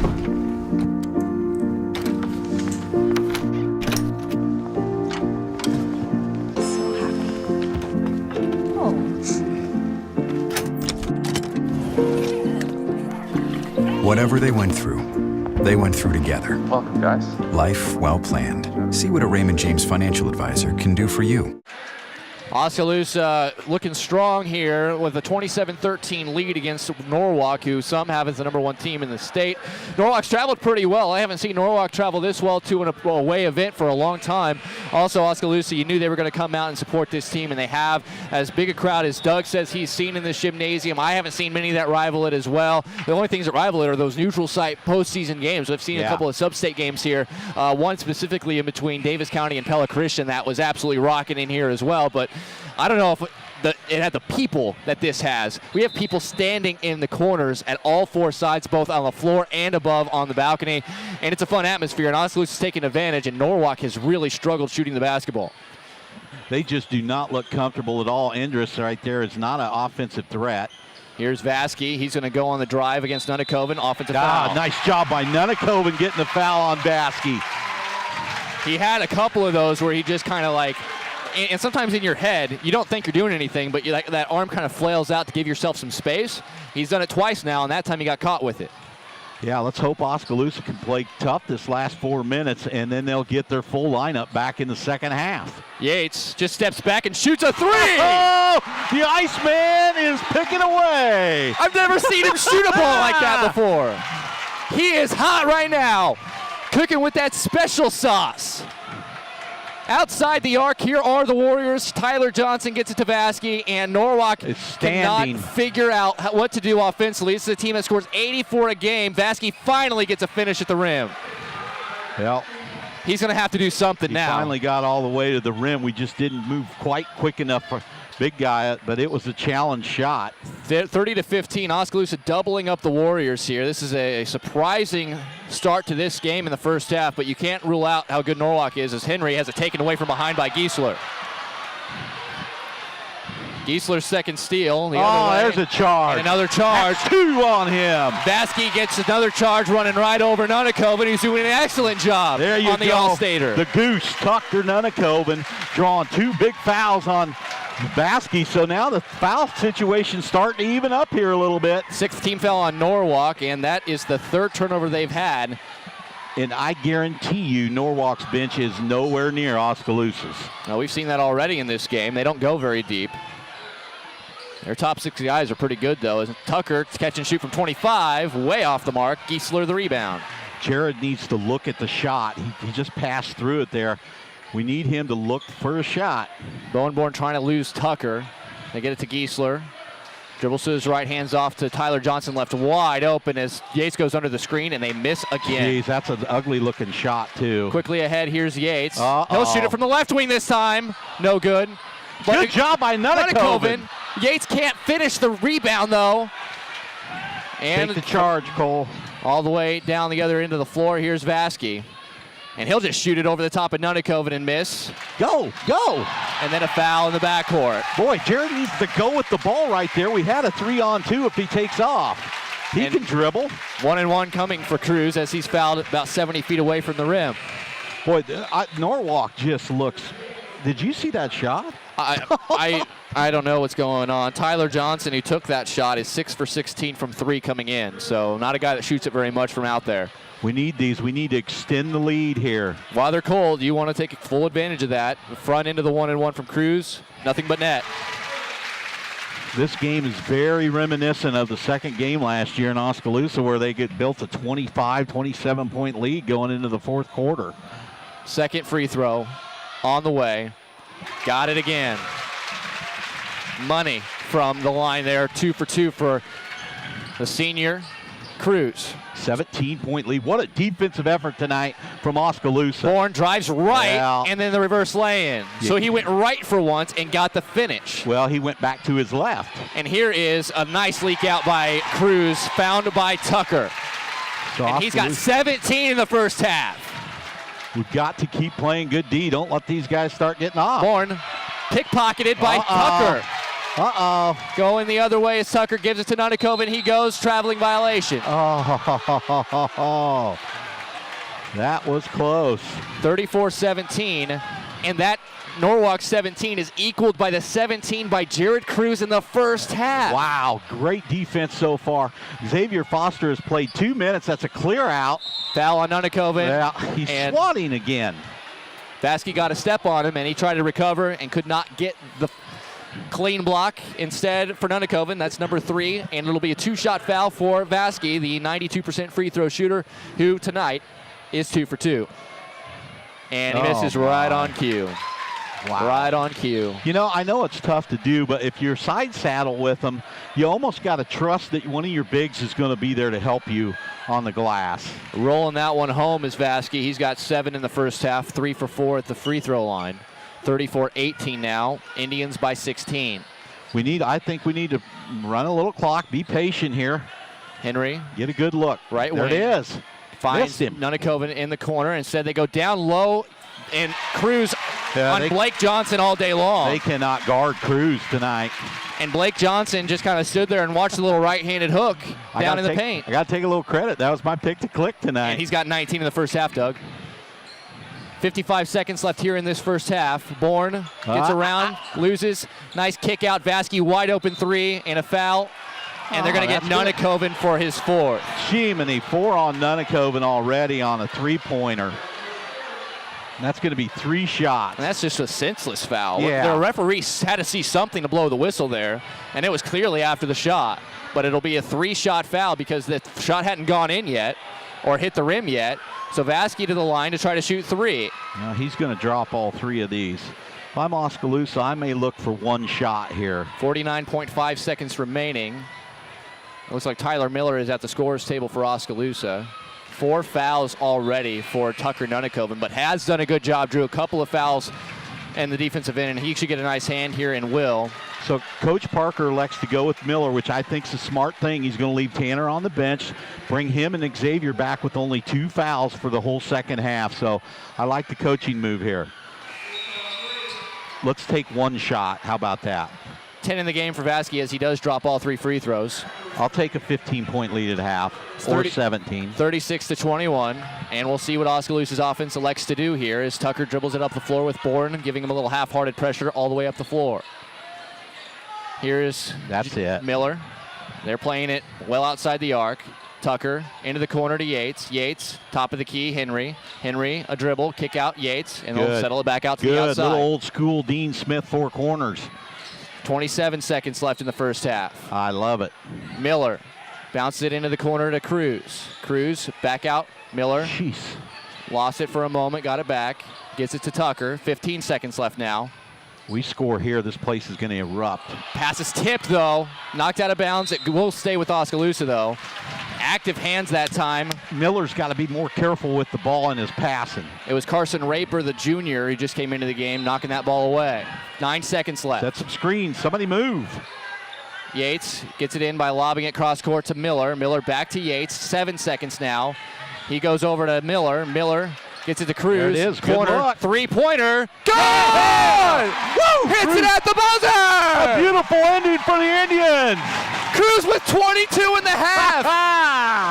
And Oskaloosa takes an 18-point lead into the break, 39-21. We'll take a break, and we'll come back with the halftime show as Oskaloosa looking strong against a very good Norwalk team right here on the No Coast Network. At Mahaska Drug in Oskaloosa, getting your prescription filled is easy. The large covered drive-thru and easy access to the front door is convenient, and the friendly staff is always ready to help you. With a variety of goods and home decor, Mahaska Drug is sure to have the perfect gift for any occasion. Have your favorite photos developed and framed at Mahaska Drug's framing counter, and cherish your memories for years to come. It's all at Mahaska Drug in Oskaloosa, where they have been committed to a healthy community for over 20 years. Call 673-3439 or stop in today. Welcome back. It's 39-21, as you can see right there on your screen here on the No Coast Network. We're about to have a halftime shootout right here as we have ourselves a fantastic game. If you're an Oskaloosa fan, the student section getting riled up for, I believe that's Andy Garman down there, the KCCI sports guy. He's here along with a lot of the other state media outlets covering this ball game. And 39-21 is our score with Oskaloosa, the lead, led by 22 points from a red hot, maybe even a white hot, Jared Cruz. Emery, if you'd have told me at halftime that Xavier Foster is going to have 2 points, Cole Henry is not going to score, and we're going to be up by 18, I'd have said you're crazy. But this is the depth and the ability of this team to adjust to different situations, and I think that is going to be key throughout the year. They took off 49 seconds at the end of the second quarter to settle for 1 shot, and then they hit a corner 3 by Jared Cruz, who may have turned a corner right here. We're going to get ourselves a little halftime shootout, which is why we're still locked in here. Turbo Jeff Kelderman walking out there with Kelderman Manufacturing. And he's going to get an opportunity. The way this works is you get $10 from Kyle Valve Company, a $10 gift card from MCG, a $25 gift card from Penn Central Mall, and $1,000 from Craig Ford. You have to make a layup for the first one, a free throw for the second one, a three-pointer for the third one, and then it's a half-court shot, which we've gotten to the half-court shot a couple of times, but nobody's been able to bank that one home. And Jeff informed me that their team, when he played, went 12-0. I don't know if anybody knew that, but he was on a very good basketball team, so he might give this a little bit of run here. Missed the layup. Oh, no.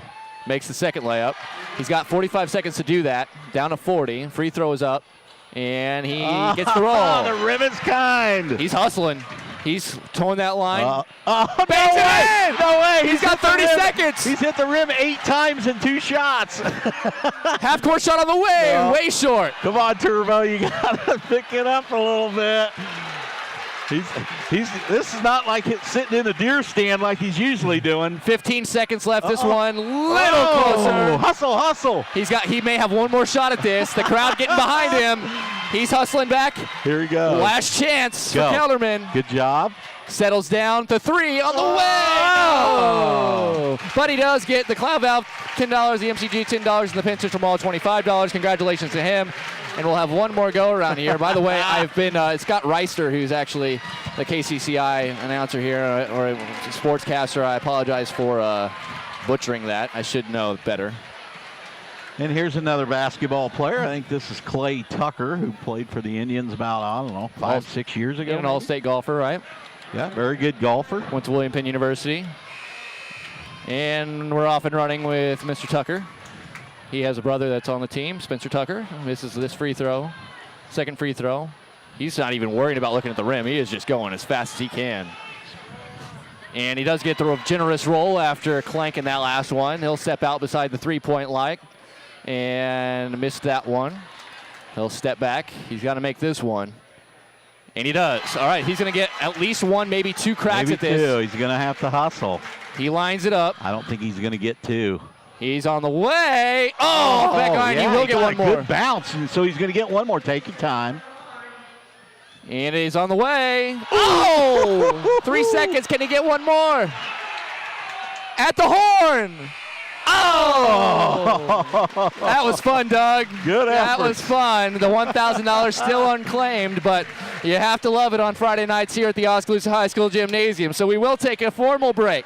When we come back, we'll break down what we saw in the first half and get you ready for the second half. 39-21, Oskaloosa leading big on undefeated Norwalk right here on the No Coast Network. Main Street Oskaloosa is dedicated to giving our community the downtown they want and deserve. We bring vibrant community events like Art on the Square, Christmas in July, and the Lighted Christmas Parade to downtown Oskaloosa. We believe in the unique value of our district and work to support business here. Our city's history is important and it drives our efforts in the revitalization and preservation of downtown. In 2017, we received the Signature Project Award for our inspiring and innovative placemaking efforts. Our goal is a downtown Oskaloosa can be proud of. For more information, contact Emily Brown at 641-672-2591. You built a castle so that the prince and princess can live happily ever after. You brought the sunshine to shine upon the whole family's future.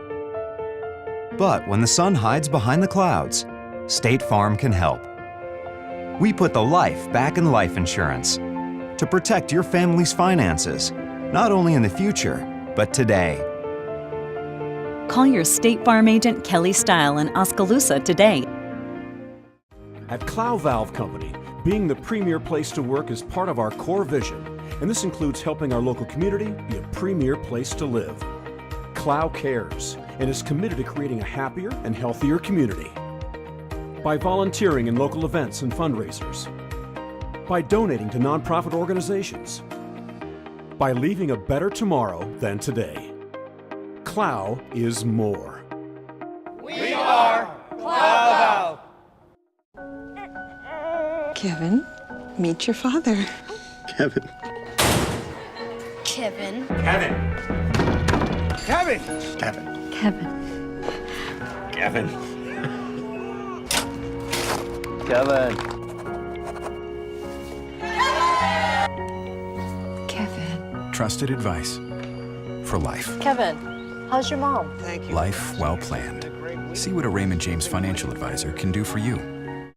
At Kinetic Edge Physical Therapy, we're proud to keep the Oskaloosa Indians and their fans safe and feeling good on and off the field. Kinetic Edge Physical Therapy is the expert in injury care, orthopedics, and sports rehab, with a new facility in Oskaloosa, complete with an open gym area in addition to several private treatment rooms. If pain is bugging you, come see the experts at Kinetic Edge for a free injury screen. Find out more, including why the Oskaloosa Indians trust Kinetic Edge, at kineticedgept.com. The student community at William Penn made an impression on me. It's a real statement that you can come here and be part of something real. You have the opportunity to participate in activities. The coaches are awesome. It's easy to play for coaches that care about you. The real experiences at Penn have helped shape who I'm going to be when I graduate. I work harder because I want to be part of the conversation in class. I am a leader. I am a trailblazer. I'm proud to be a statesman. Oskaloosa back out on the floor, warming it up about 3 minutes away from the start of half number 2. Thanks for joining us. If you haven't been able to make it out to this gymnasium, there's not a lot of space for you anyways, as this is a packed house for the boys basketball game between two teams. By all accounts, 2 of the 5 best in any poll you can look at in Class 3A in the state.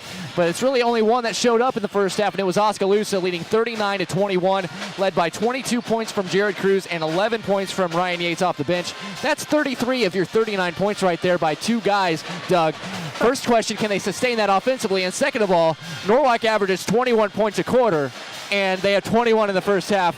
Something tells me they're going to be able to figure something out offensively in the second half. All right, your first question, are we going to be able to sustain that? No, those 2 guys, that's unrealistic.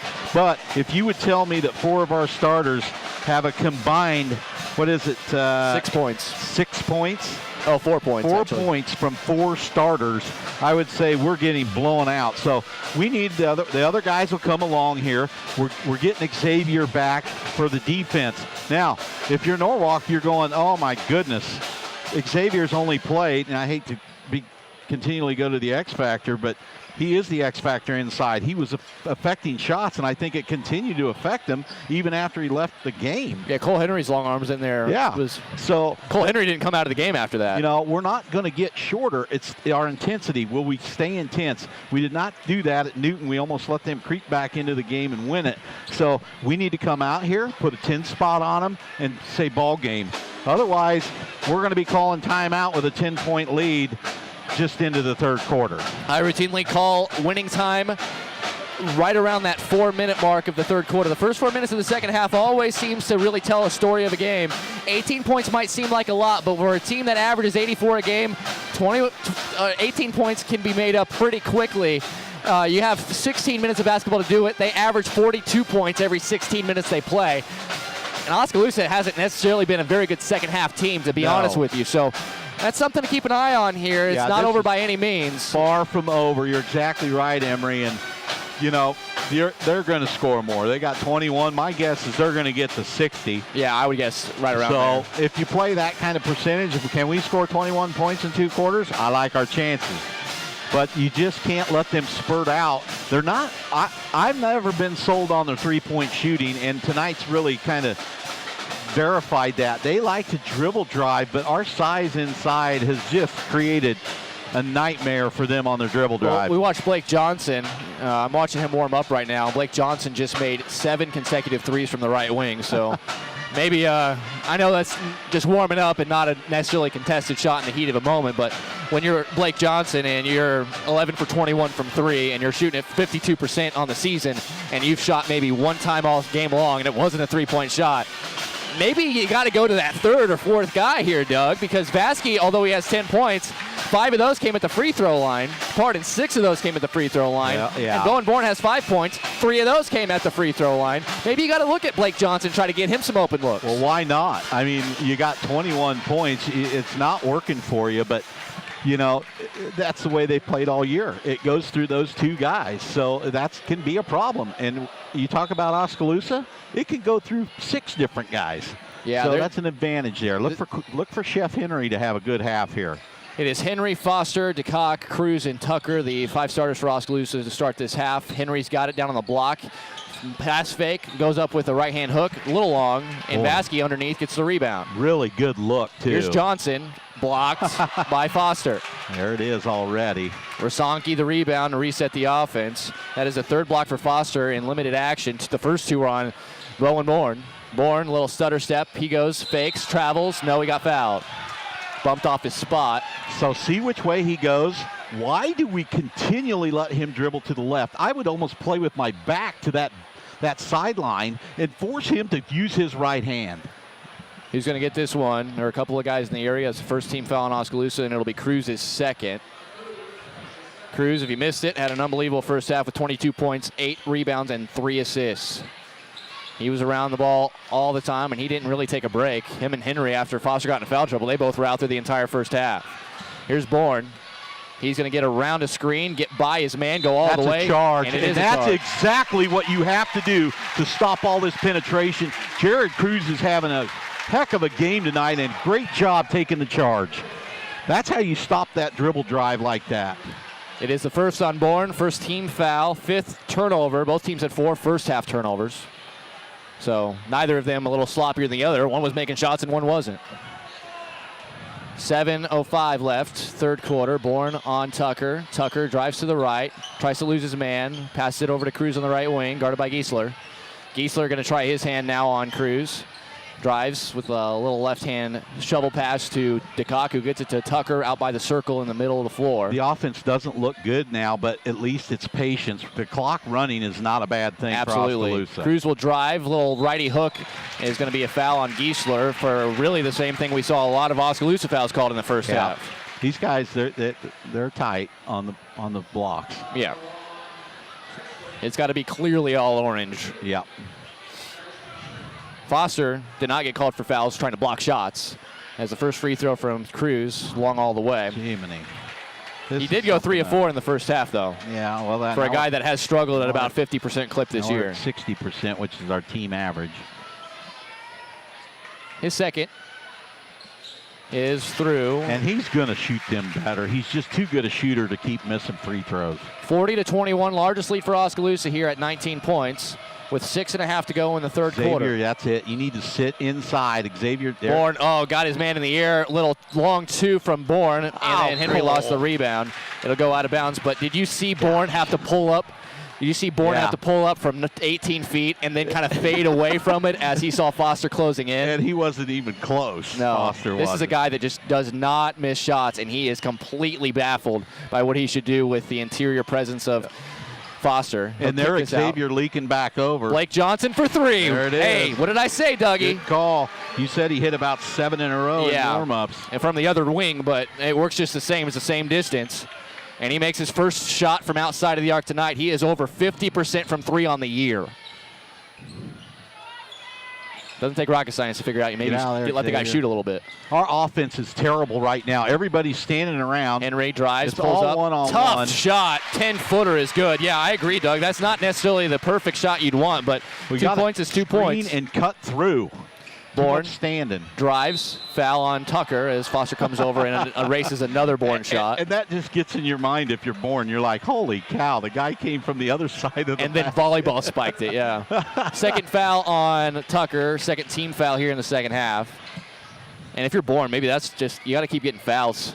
He had 7 free throws, Vasquez had 7 free throws. He had 6 free throws in the first half. That's the only reason why they even scored 21. Johnson again. That one long. Come on, Cole, let's get some rebounds. Giesler the rebound and the slam. Giesler, that's his first shot of the game for Giesler. Yeah, Cole's got to get that rebound. That's 2 of them. One went out of bounds and then that one. Cruz over to Henry. Henry on Johnson. Drives, pump fake, up, missed it, gets his own rebound, lays it in. Well, Cole's not comfortable going to his right. You can see that right here, but he could get, if he could palm it, he could slam it going to his right. Here is Razonki, left all alone outside. Then Vasquez forces a shot and hits it. He's done that his entire career. So they're starting to hit here, but we need to just keep answering, take our time. Still a 15-point lead. Here's the advantage Oskaloosa has with everybody that can dribble the ball up the court. It's a hard team to press. DeCock has his pass knocked out of bounds by Giesler, who starting to come alive here. The Johnson and Giesler is going to get them back in the game. Eventually, Bourne and Vasquez, you'd figure, are going to factor into the decision here. But when you can get that third and fourth option getting to go, maybe that's what's going to get Norwalk back in the game. As Tucker thought about it, takes a deep one, misses it, and Rozanski gets a rebound. Terrible shot right there. Here's Vasky. Johnson left alone again and hits again. He's a 50% free point shooter. Yeah. So now we're down to 12. It was 19 about a minute ago. I said they'd get her down to 10 with 4 minutes left. Possible. Nice pass from Foster, wide open to Cock mid-range. Oh, nice shot, Tanner. And Oski calls time immediately. Full timeout. We'll take it with him. Short break. Play defense. 46-32. Oski over Norwalk. We'll be back after a short break on the No Coast Network. Holding, number 79, defense. First down. I'm also holding a party tonight. Great call by the official. Looks like we've got another flag on the field. Holding, a Pepsi. Necessary refreshment. Hey, Ted, bring some of that Pepsi to my party. Pepsi and the NFL. Welcome to the Fun Doesn't End Zone. Lighton State Bank understands that everyone's financial needs and goals are different. That's why it's essential for you to bank with a local bank that knows you personally and professionally. Lighton State Bank is that bank.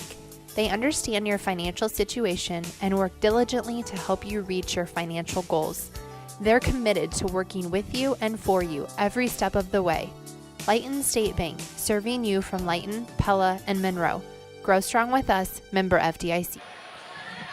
Middle of third quarter, 4:18 to go, and it's Oskaloosa 46-32 lead. Norwalk starting to get a little bit of offense going here after only 21 points scored in the first half. They already have 11 here in the first 4 minutes of the third quarter. It is Rozanski well outside. He's on an offensive threat. Gets it over to Vasky. He'll go in the lane. He'll drive on Foster. Gets it over him. That's a goaltending, slapping the backboard. It was kind of at its height, but you're always going to get that call. Gosh, once you move the rim around. And he wasn't going to make that either. No. Xavier's got to be smarter than that instead of hitting the backboard every time.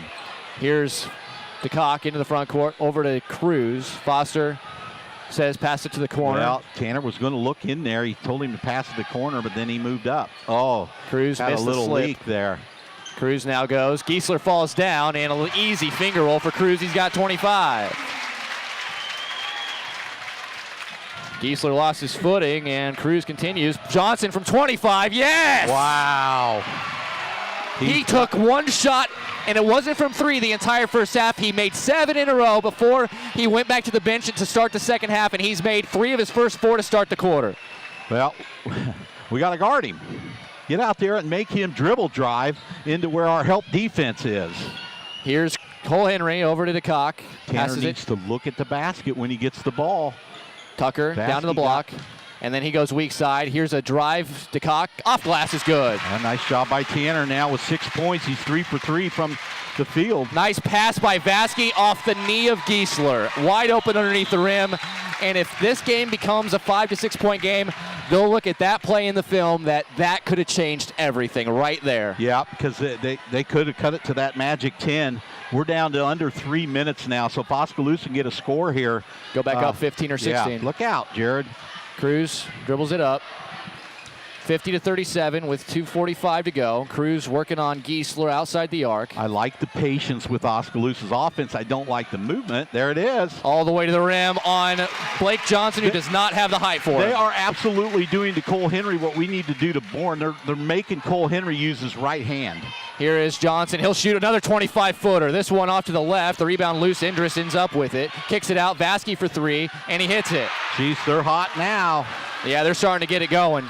Oskaloosa still has a 12-point lead, though, 52 to 40, and they just have to keep scoring on the offensive end. Yeah, then be patient. We're still up 12. They've outscored us by 6, shooting lights out. Here's Cruz, gets by Vasky, goes all the way lefty, no good, and he'll force a jump ball, which will go to Norwalk. So Norwalk, like you mentioned, needed to change their game from dribble drive all the time with Bourne and Vasky, and they do it, and it's successful. Hitting the three-pointer. So Tanner's going to check out the Iceman Ryan Yates, who was red hot in the first half. 11 first half points for him, and I saw him looking for shots I've never seen him looking for before. 2 minutes left in the third quarter. Oskaloosa by a dozen, 52-40. Bourne. Here goes the drive. He's got the screen. Foster a nice hedge, but then a stutter step. He goes in, lost his footing, and it's stolen by Yates. Here comes Cruz the other way. 3-on-2. Cruz leaves it for Foster. Jam! Ooh, there it is, the rim rattler. Tee it up now. Stop ball, Spencer. 14. Now, if Oskaloosa can answer here, they can get their lead back up to 16. Vasky on the drive. Nice pass. Oh, Holy cow! The X-Factor. Oh, my goodness. Here's Henry. And he's fouled. Yes, that'll way to take it to the hole. The X-Factor just put the big fella on his back. That'll way, Xavier. Holy cow on the defensive end, the X-Man. And to the line for Cole Henry. That's the third foul now on Blake Johnson.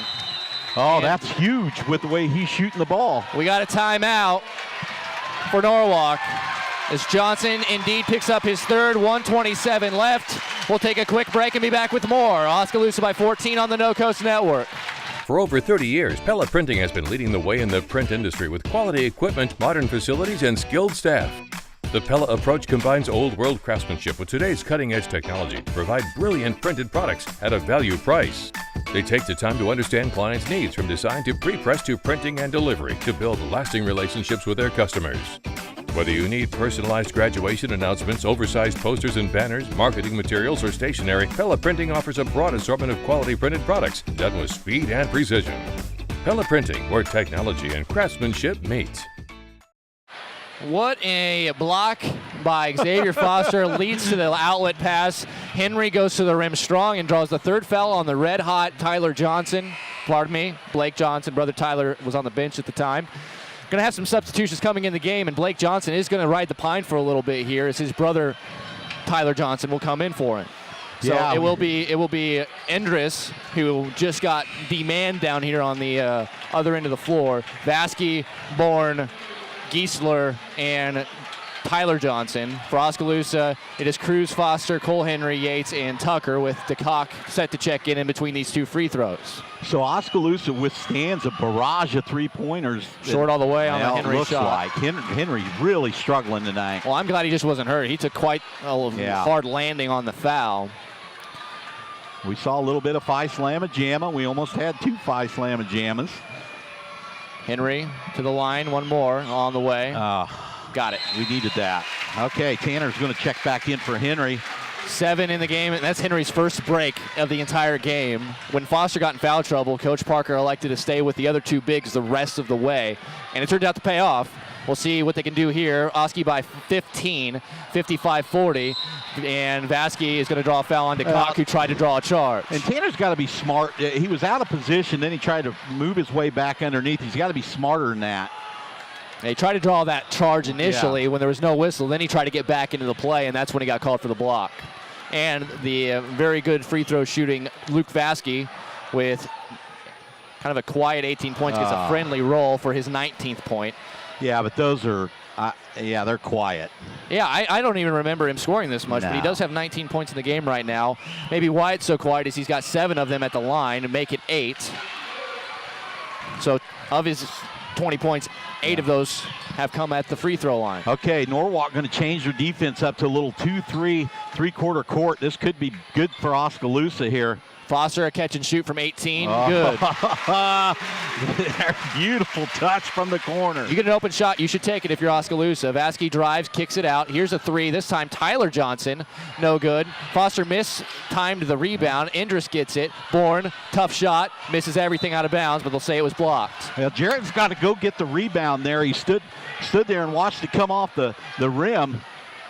I give credit. Aggressive here. That is the 5th block for Xavier Foster, and 3 of them have come on Bowen Bourne.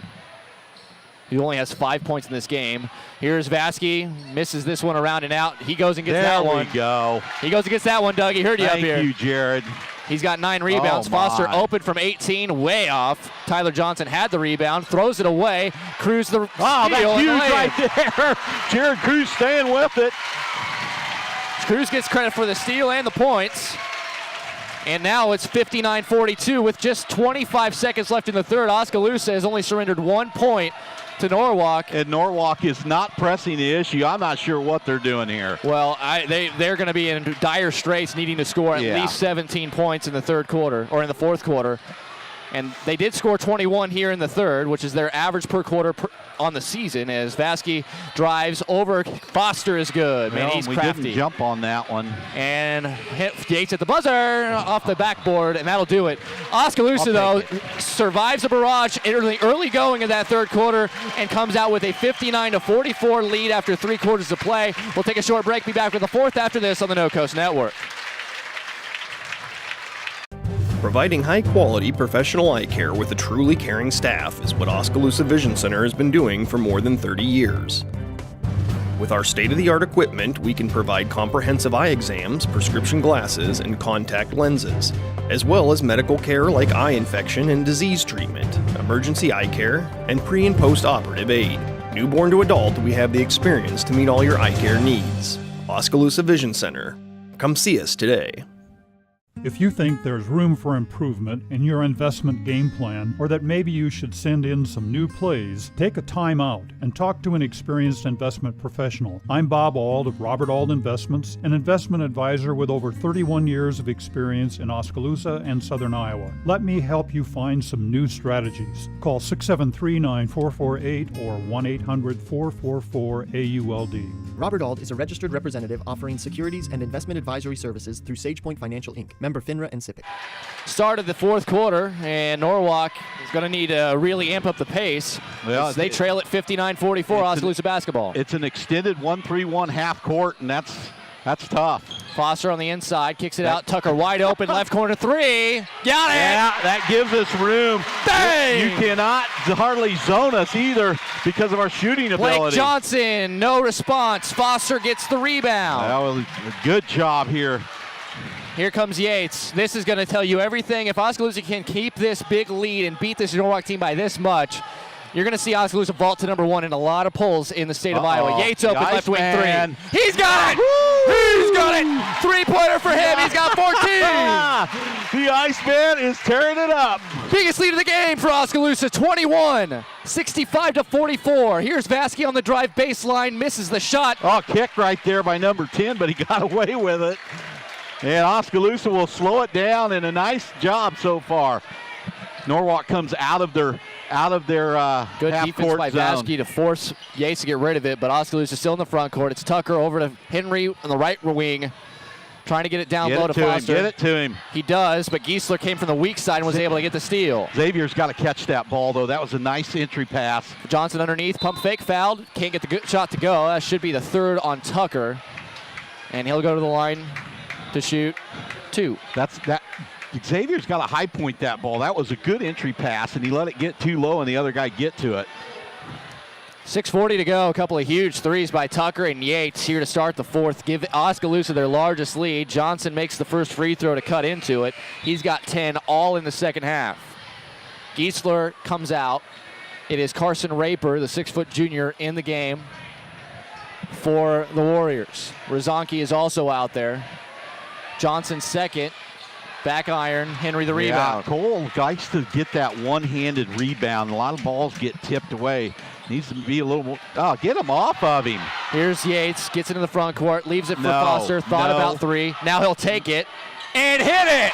Wow. He thought about it. He thought about it. Rozanki. He's got it again on the left, on the right wing.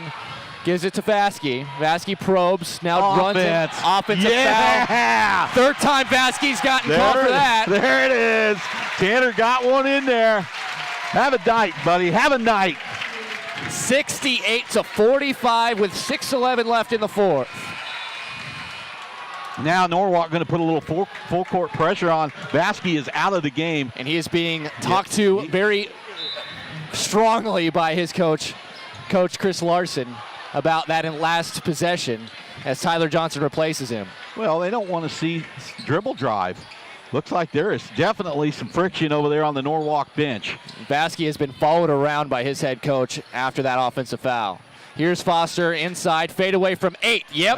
It's a beautiful shot. That's unstoppable when he gets the ball there and he has a little fadeaway with the high release. And why do you think he's being so highly scouted? That is a post move that you can't stop. Bourne from about 28 misses.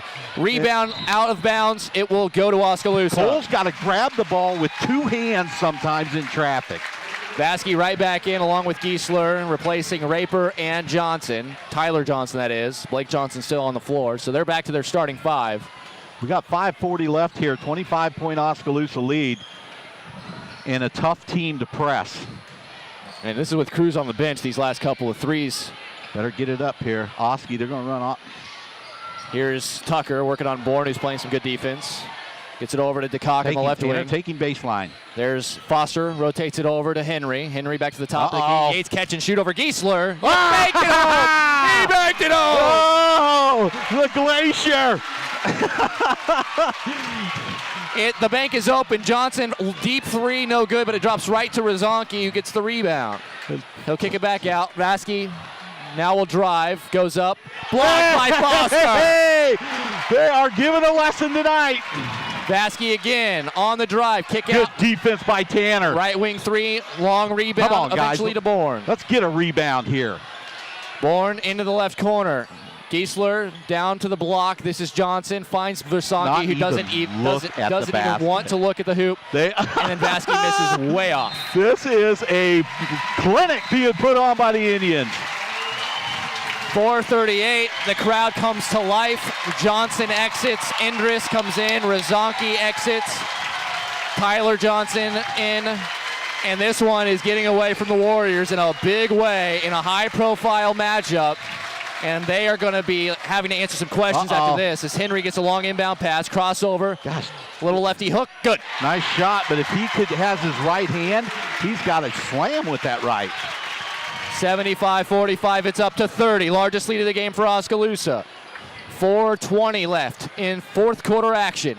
Vasky gets a screen, little floater way off. Yeah. They are out of their element in a big moment. Foster couldn't catch the ball. Go get the ball. And then he'll just shoot an 18-footer. Misses. Rebound Johnson. Well, if we were up 12, I'd be screaming. But 30. You've been screaming an awful lot already, my man. What a fun night here at Oskaloosa, folks. Did not expect this at all. Here's Tyler Johnson. He'll get into the paint, run out of real estate to Indris. He doesn't want any part of Foster. He'll kick it out. Bourne, double teamed, gets a pass to Tyler Johnson. He'll shoot a 3 off the back iron and DeCock the rebound. He goes, lobs it for Foster. He slammed it home. The big slam jam. And then they're going to give a technical foul to Foster. Nice alley-oop from Tanner to the X Factor. And we got a T. Technical on Xavier. That's all right. If we were up 10, I'd be upset, but it's 30. But he powered that one home. The slam jam. By Slamma-Jamma. We're going to have the dunk-a-meter hopefully at the next game. Vasky makes the first of the technicals. If there was ever a time to get an emphatic technical foul, I really don't have a problem with that one. Vasky makes both. It's still a 30-point lead. I'll trade two points for 2 points there. Oh, yeah. Well, now they get the ball, though. They already had the ball, though. Yeah. 77-47. The crowd all on their feet for Oskaloosa. Vasky walks it up. And will drive. Blocked again. Tanner and the X Factor just putting on a clinic. Bad pass, though. Throws it away. The steal goes to Johnson. Only the 6th Oskaloosa turnover by my count, by the way. Baseline. Here's Bourne. He'll drive with the right. That's it. And he'll shoot it with the left. Misses. Indris the rebound. And he loads out of bounds to Norwalk. Good job making him go right. That's where you want him to go. Even though he shoots it with his left hand, it's not natural when he's driving right. Nope, that's a good job there. Here comes a guy. He's been out of the game for a while. He's been out for 5 minutes. He hasn't played a second in the fourth quarter. Henry exits, gets a nice hand from the crowd. The Indians reload. Vasky into Indris, gets it right back. And he runs over to Cox. Oh, my goodness. What are they watching? No foul called on either side. Giesler steps back, takes a tough 3, and gets it to go. Wow, Daniel Giesler for 3. DeCock. Don't stop there, Tanner. Gets it to Tucker. Tucker wants to drive. He'll go all the way. Left-hand layup. Yeah, Oskaloosa looking to break the 80-point barrier here. 79-50. Vasky. By the way, Giesler, who takes another three. Well, he tried to jump in and get a foul there on that three-point shot. Yates the rebound. But by the way, he's a 50% three-point shooter on the season as well. Him and Johnson just don't get enough looks, I don't think. Well, not with Bourne and Vasky driving every time. This two-man team needs to maybe take a look at what they're doing. Here's Yates, driving kick, three ball. Wow! He's got 20! You are seeing it all tonight, folks. Every single player is having a night. Tyler Johnson gets it over to Vasky. Vasky surveys, gets a screen, good hedge by Cruz. Eventually they find Bourne an open look in the right corner, and he misses again. Rebound, Yates. This has been an exhibition, guys. Bowen Bourne at 21 points a game, has 5, and hasn't scored in the second half. I love it, I love it, I love it. 1:45 left. Oskaloosa by 32. Gonna get a double screen here, loses his man. Step back three on Bourne. Oh! Ring it up! Oh my God! He lit him up! The step back three in Bourne's face! And the crowd is starting to file out, and I got a feeling they got purple on. 85-50, we're in the running clock. Vasky's shot affected by Foster. Lob ahead, Foster, he'll run up, the windmill! The windmill by Slamajama! Oh my goodness! Holy cow! An exclamation point tonight! What a game! Vasky, Johnson. The crowd is up, a packed house tonight at Oskaloosa. 50 seconds left, a foul on Tucker. That could have been goaltending. That's goaltending. Yeah, it should have been. Oh my goodness. No, I think they're gonna say it was on the floor. Yeah, it is. Fourth foul on Tucker. Wow. Oh man. Oh my goodness. What are we watching I don't tonight? know that this building has ever seen a high school team play like they are playing tonight. Clock's gonna keep running. There'll be some substitutions coming, but the clock keeps running. Cruz exits, Foster exits to a standing ovation. DeCock exits. Tucker, I believe, will exit. An efficient game, man. I don't know what we're shooting, but we are shooting lights out. 15 seconds left. And this will be the end of the game. Vasky inbound. They get it to Bourne. Bourne working on Jackson Blythe, who got into the game. Tough shot, got it to go. His first points. Run it out. His first points. And that's it. They win by 35, 87-52, and you better sign Oskaloosa up to the front of the line as state title contenders as they win big here at home against a very good Norwalk team. What a game, Doug. Wow. Emery, I did not think that was going to happen, but I knew last year that we ran them out of the house and we were up 25 plus in the fourth quarter. I liked our chances tonight. I didn't like them this big, but it's basically the same two teams, and what a scene here in Oskaloosa. The student section was making noise as they always do, but the crowd came to play in Oskaloosa. We saw Foster come up with a couple of huge slams late in that game to really put the exclamation point on what was a phenomenal game for Oskaloosa, and they move on to 10-0. First time in school history, 87-52 over Norwalk. We'll take a break. Come back with the post-game show. Ryan Parker will come up here. We'll take a break on the No Coast Network. Hawkeye Real Estate is your one-stop source for everything real estate in Mahaska County and the surrounding area. Whether commercial, residential, or acreages, we've got you covered with the area's largest pool of real estate professionals, full-time support staff, and property management services. With over $19 million in sales volume for 2016, Hawkeye continues to be Oskaloosa's leading real estate office. Discover what thousands already know. When it's time to make a move, get the Hawkeye Edge.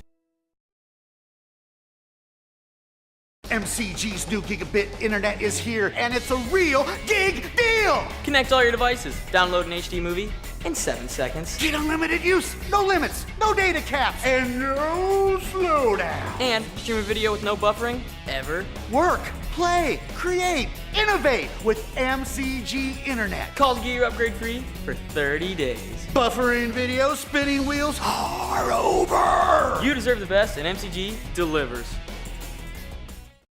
Friday night Oski basketball games are Fan Appreciation Night. 2 fans will be randomly selected from the audience to participate in a basketball challenge. Make a layup, a free throw, a three-pointer, and a half-court shot for a chance to win over $1,000 worth of prizes. 2 chances to win every game. Don't miss Fan Appreciation Night, sponsored by MCG, Craig Ford, Penn Central Mall, and Clow Val. Look at that mouth. That poor, parched mouth. What'd you eat for lunch? Chalk dust? Did your face storm a sandcastle? You're being awfully quiet. Is that because your mouth feels like the business end of a Dremel saw? Is it because your mouth just wrote a haiku and all 17 syllables were dry heaves? Right now, your mouth could be tongue bathing in the refreshing citrus kick of Mountain Dew. Instead, it feels like you've been motorboating King Tut's sarcophagus. Show some mercy. Crack open an ice-cold Mountain Dew. You know your mouth wants you to. Do the do. Watch the tunnel.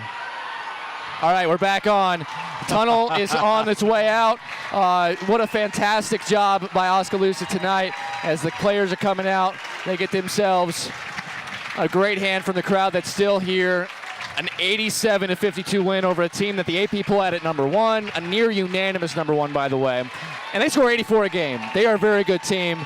There's no question about that. But if you're looking at a team to beat and to make a statement with, this was the one to do it. And a 35-point victory.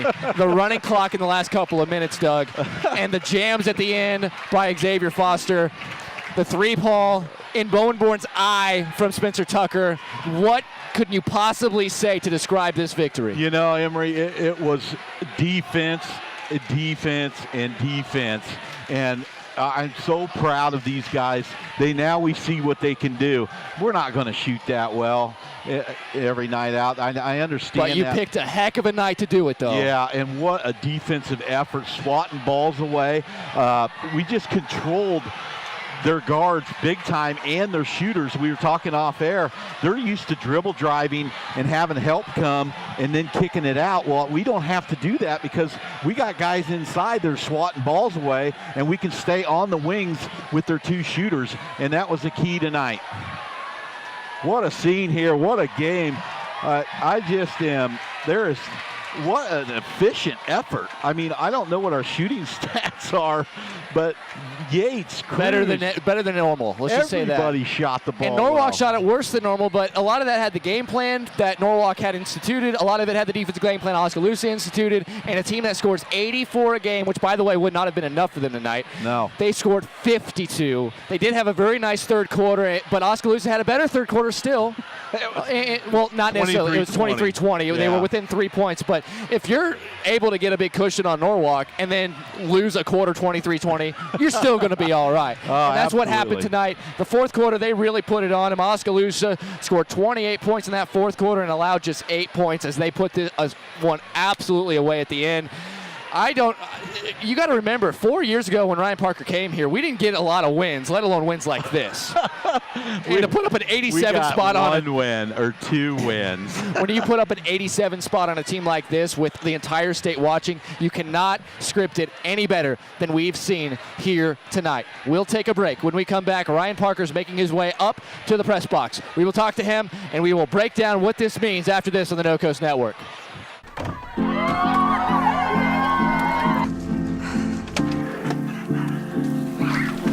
Can I get some help? So happy.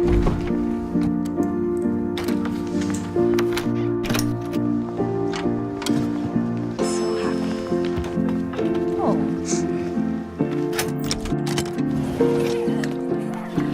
Whatever they went through together. Welcome, guys. Life well planned. See what a Raymond James financial advisor can do for you. Friday night Oski basketball games are Fan Appreciation Night. 2 fans will be randomly selected from the audience to participate in a basketball challenge. Make a layup, a free throw, a three-pointer, and a half-court shot for a chance to win over $1,000 worth of prizes. 2 chances to win every game. Don't miss Fan Appreciation Night, sponsored by MCG, Craig Ford, Penn Central Mall, and Clow Val. Dreams start early. Illustrated straight from the heart. Big or small, dreams take hard work to grow into reality. To bring your dreams to life, sometimes you need a little help. So surround yourself with people who believe in your dreams and count on Bank Iowa to help you reach them. Bank Iowa, for the dreamer in all of us. We love to help people with their smiles. Petrito Orthodontics of Ottumwa and Oskaloosa is all about creating beautiful smiles and increased self-esteem that lasts a lifetime. We specialize in creating individualized smiles by committing to make each visit a memorable experience. Our office is equipped with state-of-the-art technology to ensure optimum results. For help with your smile, call Petrito Orthodontics. Swim Sports is once again open in Oskaloosa. This is Doug DeCock, the new owner of Swims. Along with Doug Swim, we are happy to be open again. Swims has a wide variety of trophies, plaques, and engraving available to Oskaloosa and the surrounding areas. We have an assortment of uniforms, socks, and belts, along with other sporting goods at the store. Swim Sports also provides a full screen printing facility for your screen printing needs. Come check out the new store at 118 A Avenue East in Oskaloosa. The two Dougs would love to see you at Swim Sports. If you are looking for brand names close to home, then look no further than Penn Central Mall in Oskaloosa. Penn Central Mall has a wide variety of stores for people of all ages. Find the perfect pair of silver or Vigas jeans at Maurice's, get a pair of Oakley sunglasses from the smiling staff at Eye Care Partners, cozy up with Ashley Furniture from Gilworth Furniture, and find that dazzling diamond from Gardner Collier Jewelry. When you're done, grab a bite to eat at Mir and Cheeto or the Pizza Ranch. It's all at Penn Central Mall in Oskaloosa. Shop, walk, and enjoy Penn Central Mall. We're back here live from the Oskaloosa High School Gymnasium. What a fantastic finish. And for this one, Oskaloosa with a victory, 87-52. Coach Parker getting congratulations from our friend Jamie Brockman. Coach, the game plan obviously was to limit the incredible backcourt, the all-state backcourt of Bowen Bourne and Luke Vasky. And Vasky finished with a pretty, I would say, relatively quiet 24 points. Bourne an even quieter 10 points. He only scored, he only had 7 points. My mistake. Blake Johnson finished with 10. Bourne had 1 bucket, and that was at the end of the fourth quarter in the second half. I thought Oskaloosa had a very good chance of winning this game. I did not expect a 35-point rout. What did you guys have cooking before this game after the long layoff? Well, I think our guys got tired of practicing a little bit and they're ready to play. I credit some of this to us getting after it over break, bringing in those 3 Class 4 teams and sort of getting a wake-up call a little bit. But I also think our guys have a little bit to prove. You got Norwalk last year to get beat by 1 at the buzzer at their place, beat them by 20 here. Why they ranked number 1 ahead of us? So you got a little bit to prove there. But I also think, we're playing pretty confident right now. And I was just talking off the air. It's more than just Xavier. It's more than just Cole. Jared had a great night tonight. Ryan Yates had a great night tonight. And Spencer Tucker played unbelievable defense on a kid that averages 21.5 a game. Spencer Tucker's defense was a nice storyline as well, but the first half that we saw with 33 combined points, 22 from Cruz, including a huge 3 at the end of the half, and then Yates, he was looking for shots I'd never seen him look for in the last 3 years, and he started knocking them down. He finished with 20, along with Cruz's 27. Those two guys in the first half, we were talking about it. You had 4 points between 4 of your other starters. Yeah. It was Yates off the bench and Cruz in the first half. What was that first half all about with those two getting the hot hand? Well, I thought we were a little bit of trouble there with Zay getting in foul trouble in the first half. But Jared, we know that's what he's capable of. He's just been sort of stuck in a rut, and, the credit to us being a great team is when he goes in a rut, we don't just go on a tailspin. And then Ryan, we know Ryan can do that every night. And honestly, if Ryan plays on a worse team, Ryan's a star. The problem is he plays on a really, really good team, which is a great problem for us. So, I didn't think that was anything out of the norm for either one of those two. It's just that's what we do.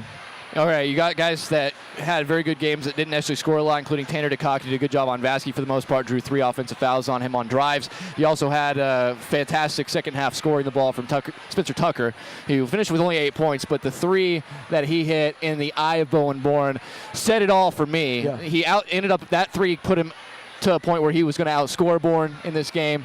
And not only did he outscore Bourne, but you talked about his defense. That was a question mark for a lot of people, is can Spencer Tucker hold off, a 21-point per game score? And he did more than that here tonight.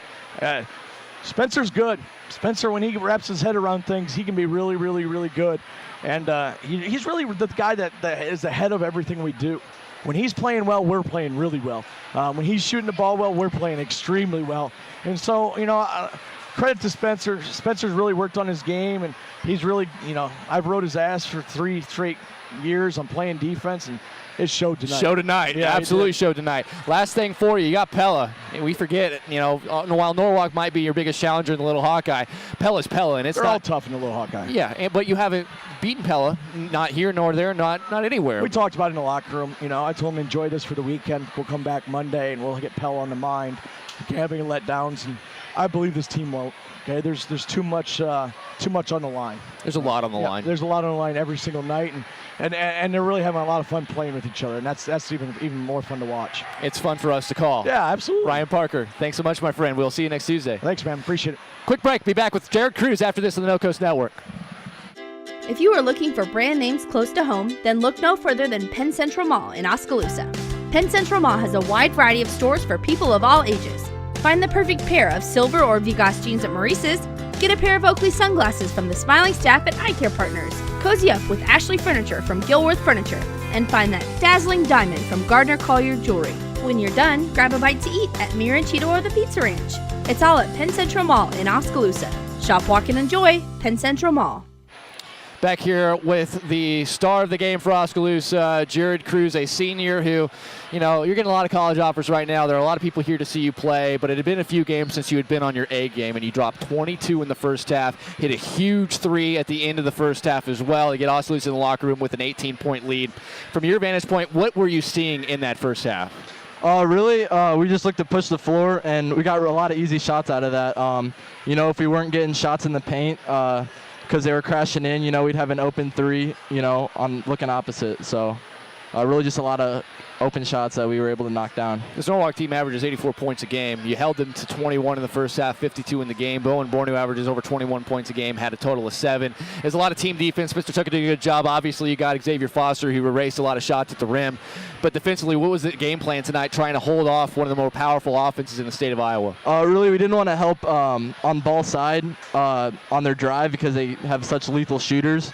So a lot of our help came down from Xavier, and he did a really good job, stopping Vasky and Bourne whenever they'd, try to get something at the rim. They're number 3 and number 4 scorers, Giesler and Blake Johnson.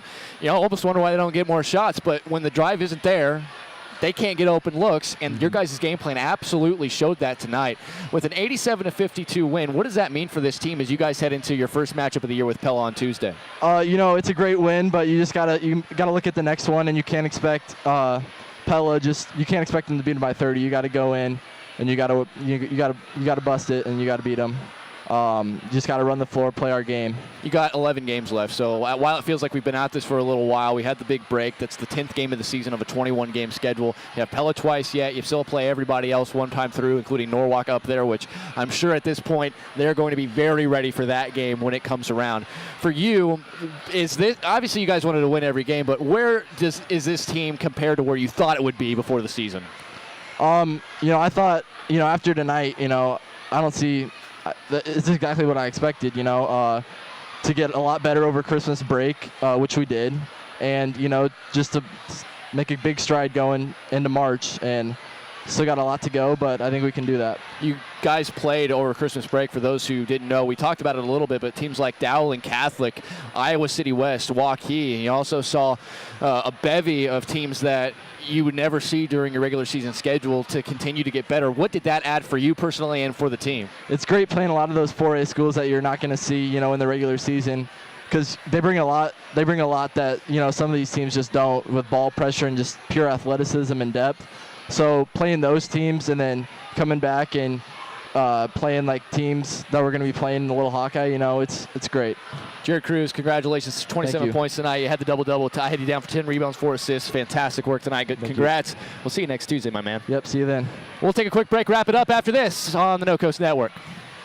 Can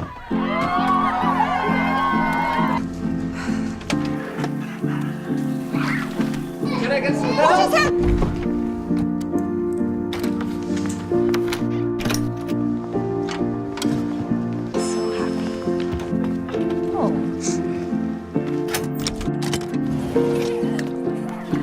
Whatever they went through together. Welcome, guys. Life well planned. See what a Raymond James financial advisor can do for you.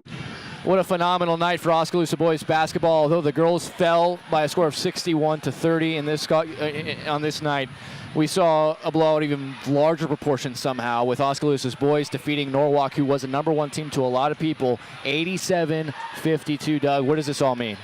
Well, what it means is that Oskaloosa can be really, really good. They came out, they had intensity tonight. I don't know if the people know this, but over the Christmas break, Just mentioned it, yeah. They scrimmaged Iowa City West, Dowling, and Waukee, and I think that was very beneficial to them to see that athleticism. And not only that, but how hard those good teams played. And that's what separates, when you get down to it, is how hard you're willing to play and how long. And tonight, Oskaloosa, talking with some of the people out here, I think we just witnessed the best basketball game played by an Oskaloosa team maybe in the history of Oskaloosa. They moved to 6-0 for the first time ever as well, Doug. So there's a lot of history with this team, and they're also trying to build. I talked to Jared Cruz about this. As much as it feels like we've been at this for a while, we still have over half of the schedule left. There's still 11 games. You got Pella twice, which you never can take anything for granted against them. They were ranked. Norwalk up there, Dallas Center Grimes again. There's a lot of teams that we're going to want to knock Oskaloosa off as we move on. Dubuque Waller, that's going to be an intriguing game as well. But if you're Oskaloosa right now, this has to be an enjoyable experience. But Tuesday at Pella, I think would even be a sweeter win because you haven't been able to beat them in so long. Yeah, I agree with you. That, and how are you going to bounce back after this? I mean, there was a lot of a hangover from this. Yeah, there's a lot of emotion went into this game. You got one practice on Monday. You're going to see a Pella team that is, they're Pella. That's all you need to know. They kind of get in our mind a little bit. They're nowhere near as talented as this Norwalk team we saw tonight. But Oskaloosa has laid some eggs once in a while, and let's just hope it's not Tuesday night. 87-52, unbelievable stuff. We'd like to thank our entire OVP production crew for helping us out this evening. Of course, without them, none of this is possible. For Kenny Jones and Dylan Westrick back in the No Coast Network studios, for our director on site here, Titus Letzring, and my partner, Doug DeCock. Doug, what a fun night to be a part of this, and I can't wait to see you next week. Hey, awesome, Emery. I'm looking forward to it. Sorry, folks, if I got a little carried away. I talk over Emery. I try not to do it, but it happens. You bleed the maroon, man, and that's all we can ask.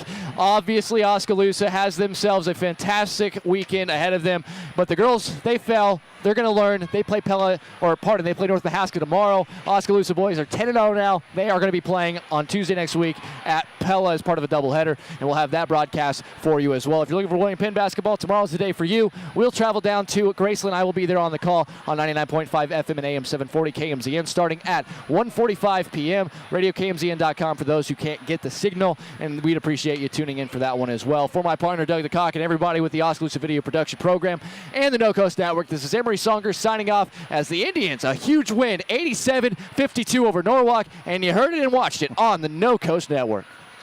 This has been Oskaloosa Indians basketball action on the No Coast Network. Brought to you by Mahaska, Bank Iowa, Clow Valve Company, Kelly Style Insurance, Oskaloosa Area Chamber, Petrito Orthodontics, Hawkeye Real Estate, Swim Sports, Awards and Screen Printing, Raymond James Financial Services, William Penn University, Fairway, Kinetic Edge Physical Therapy, Roxfort's Decorating Center, Pella Printing, Penn Central Mall, Oskaloosa Vision Center, Robert Auld Investments, and Mahaska Drug. This has been a presentation of the No Coast Network.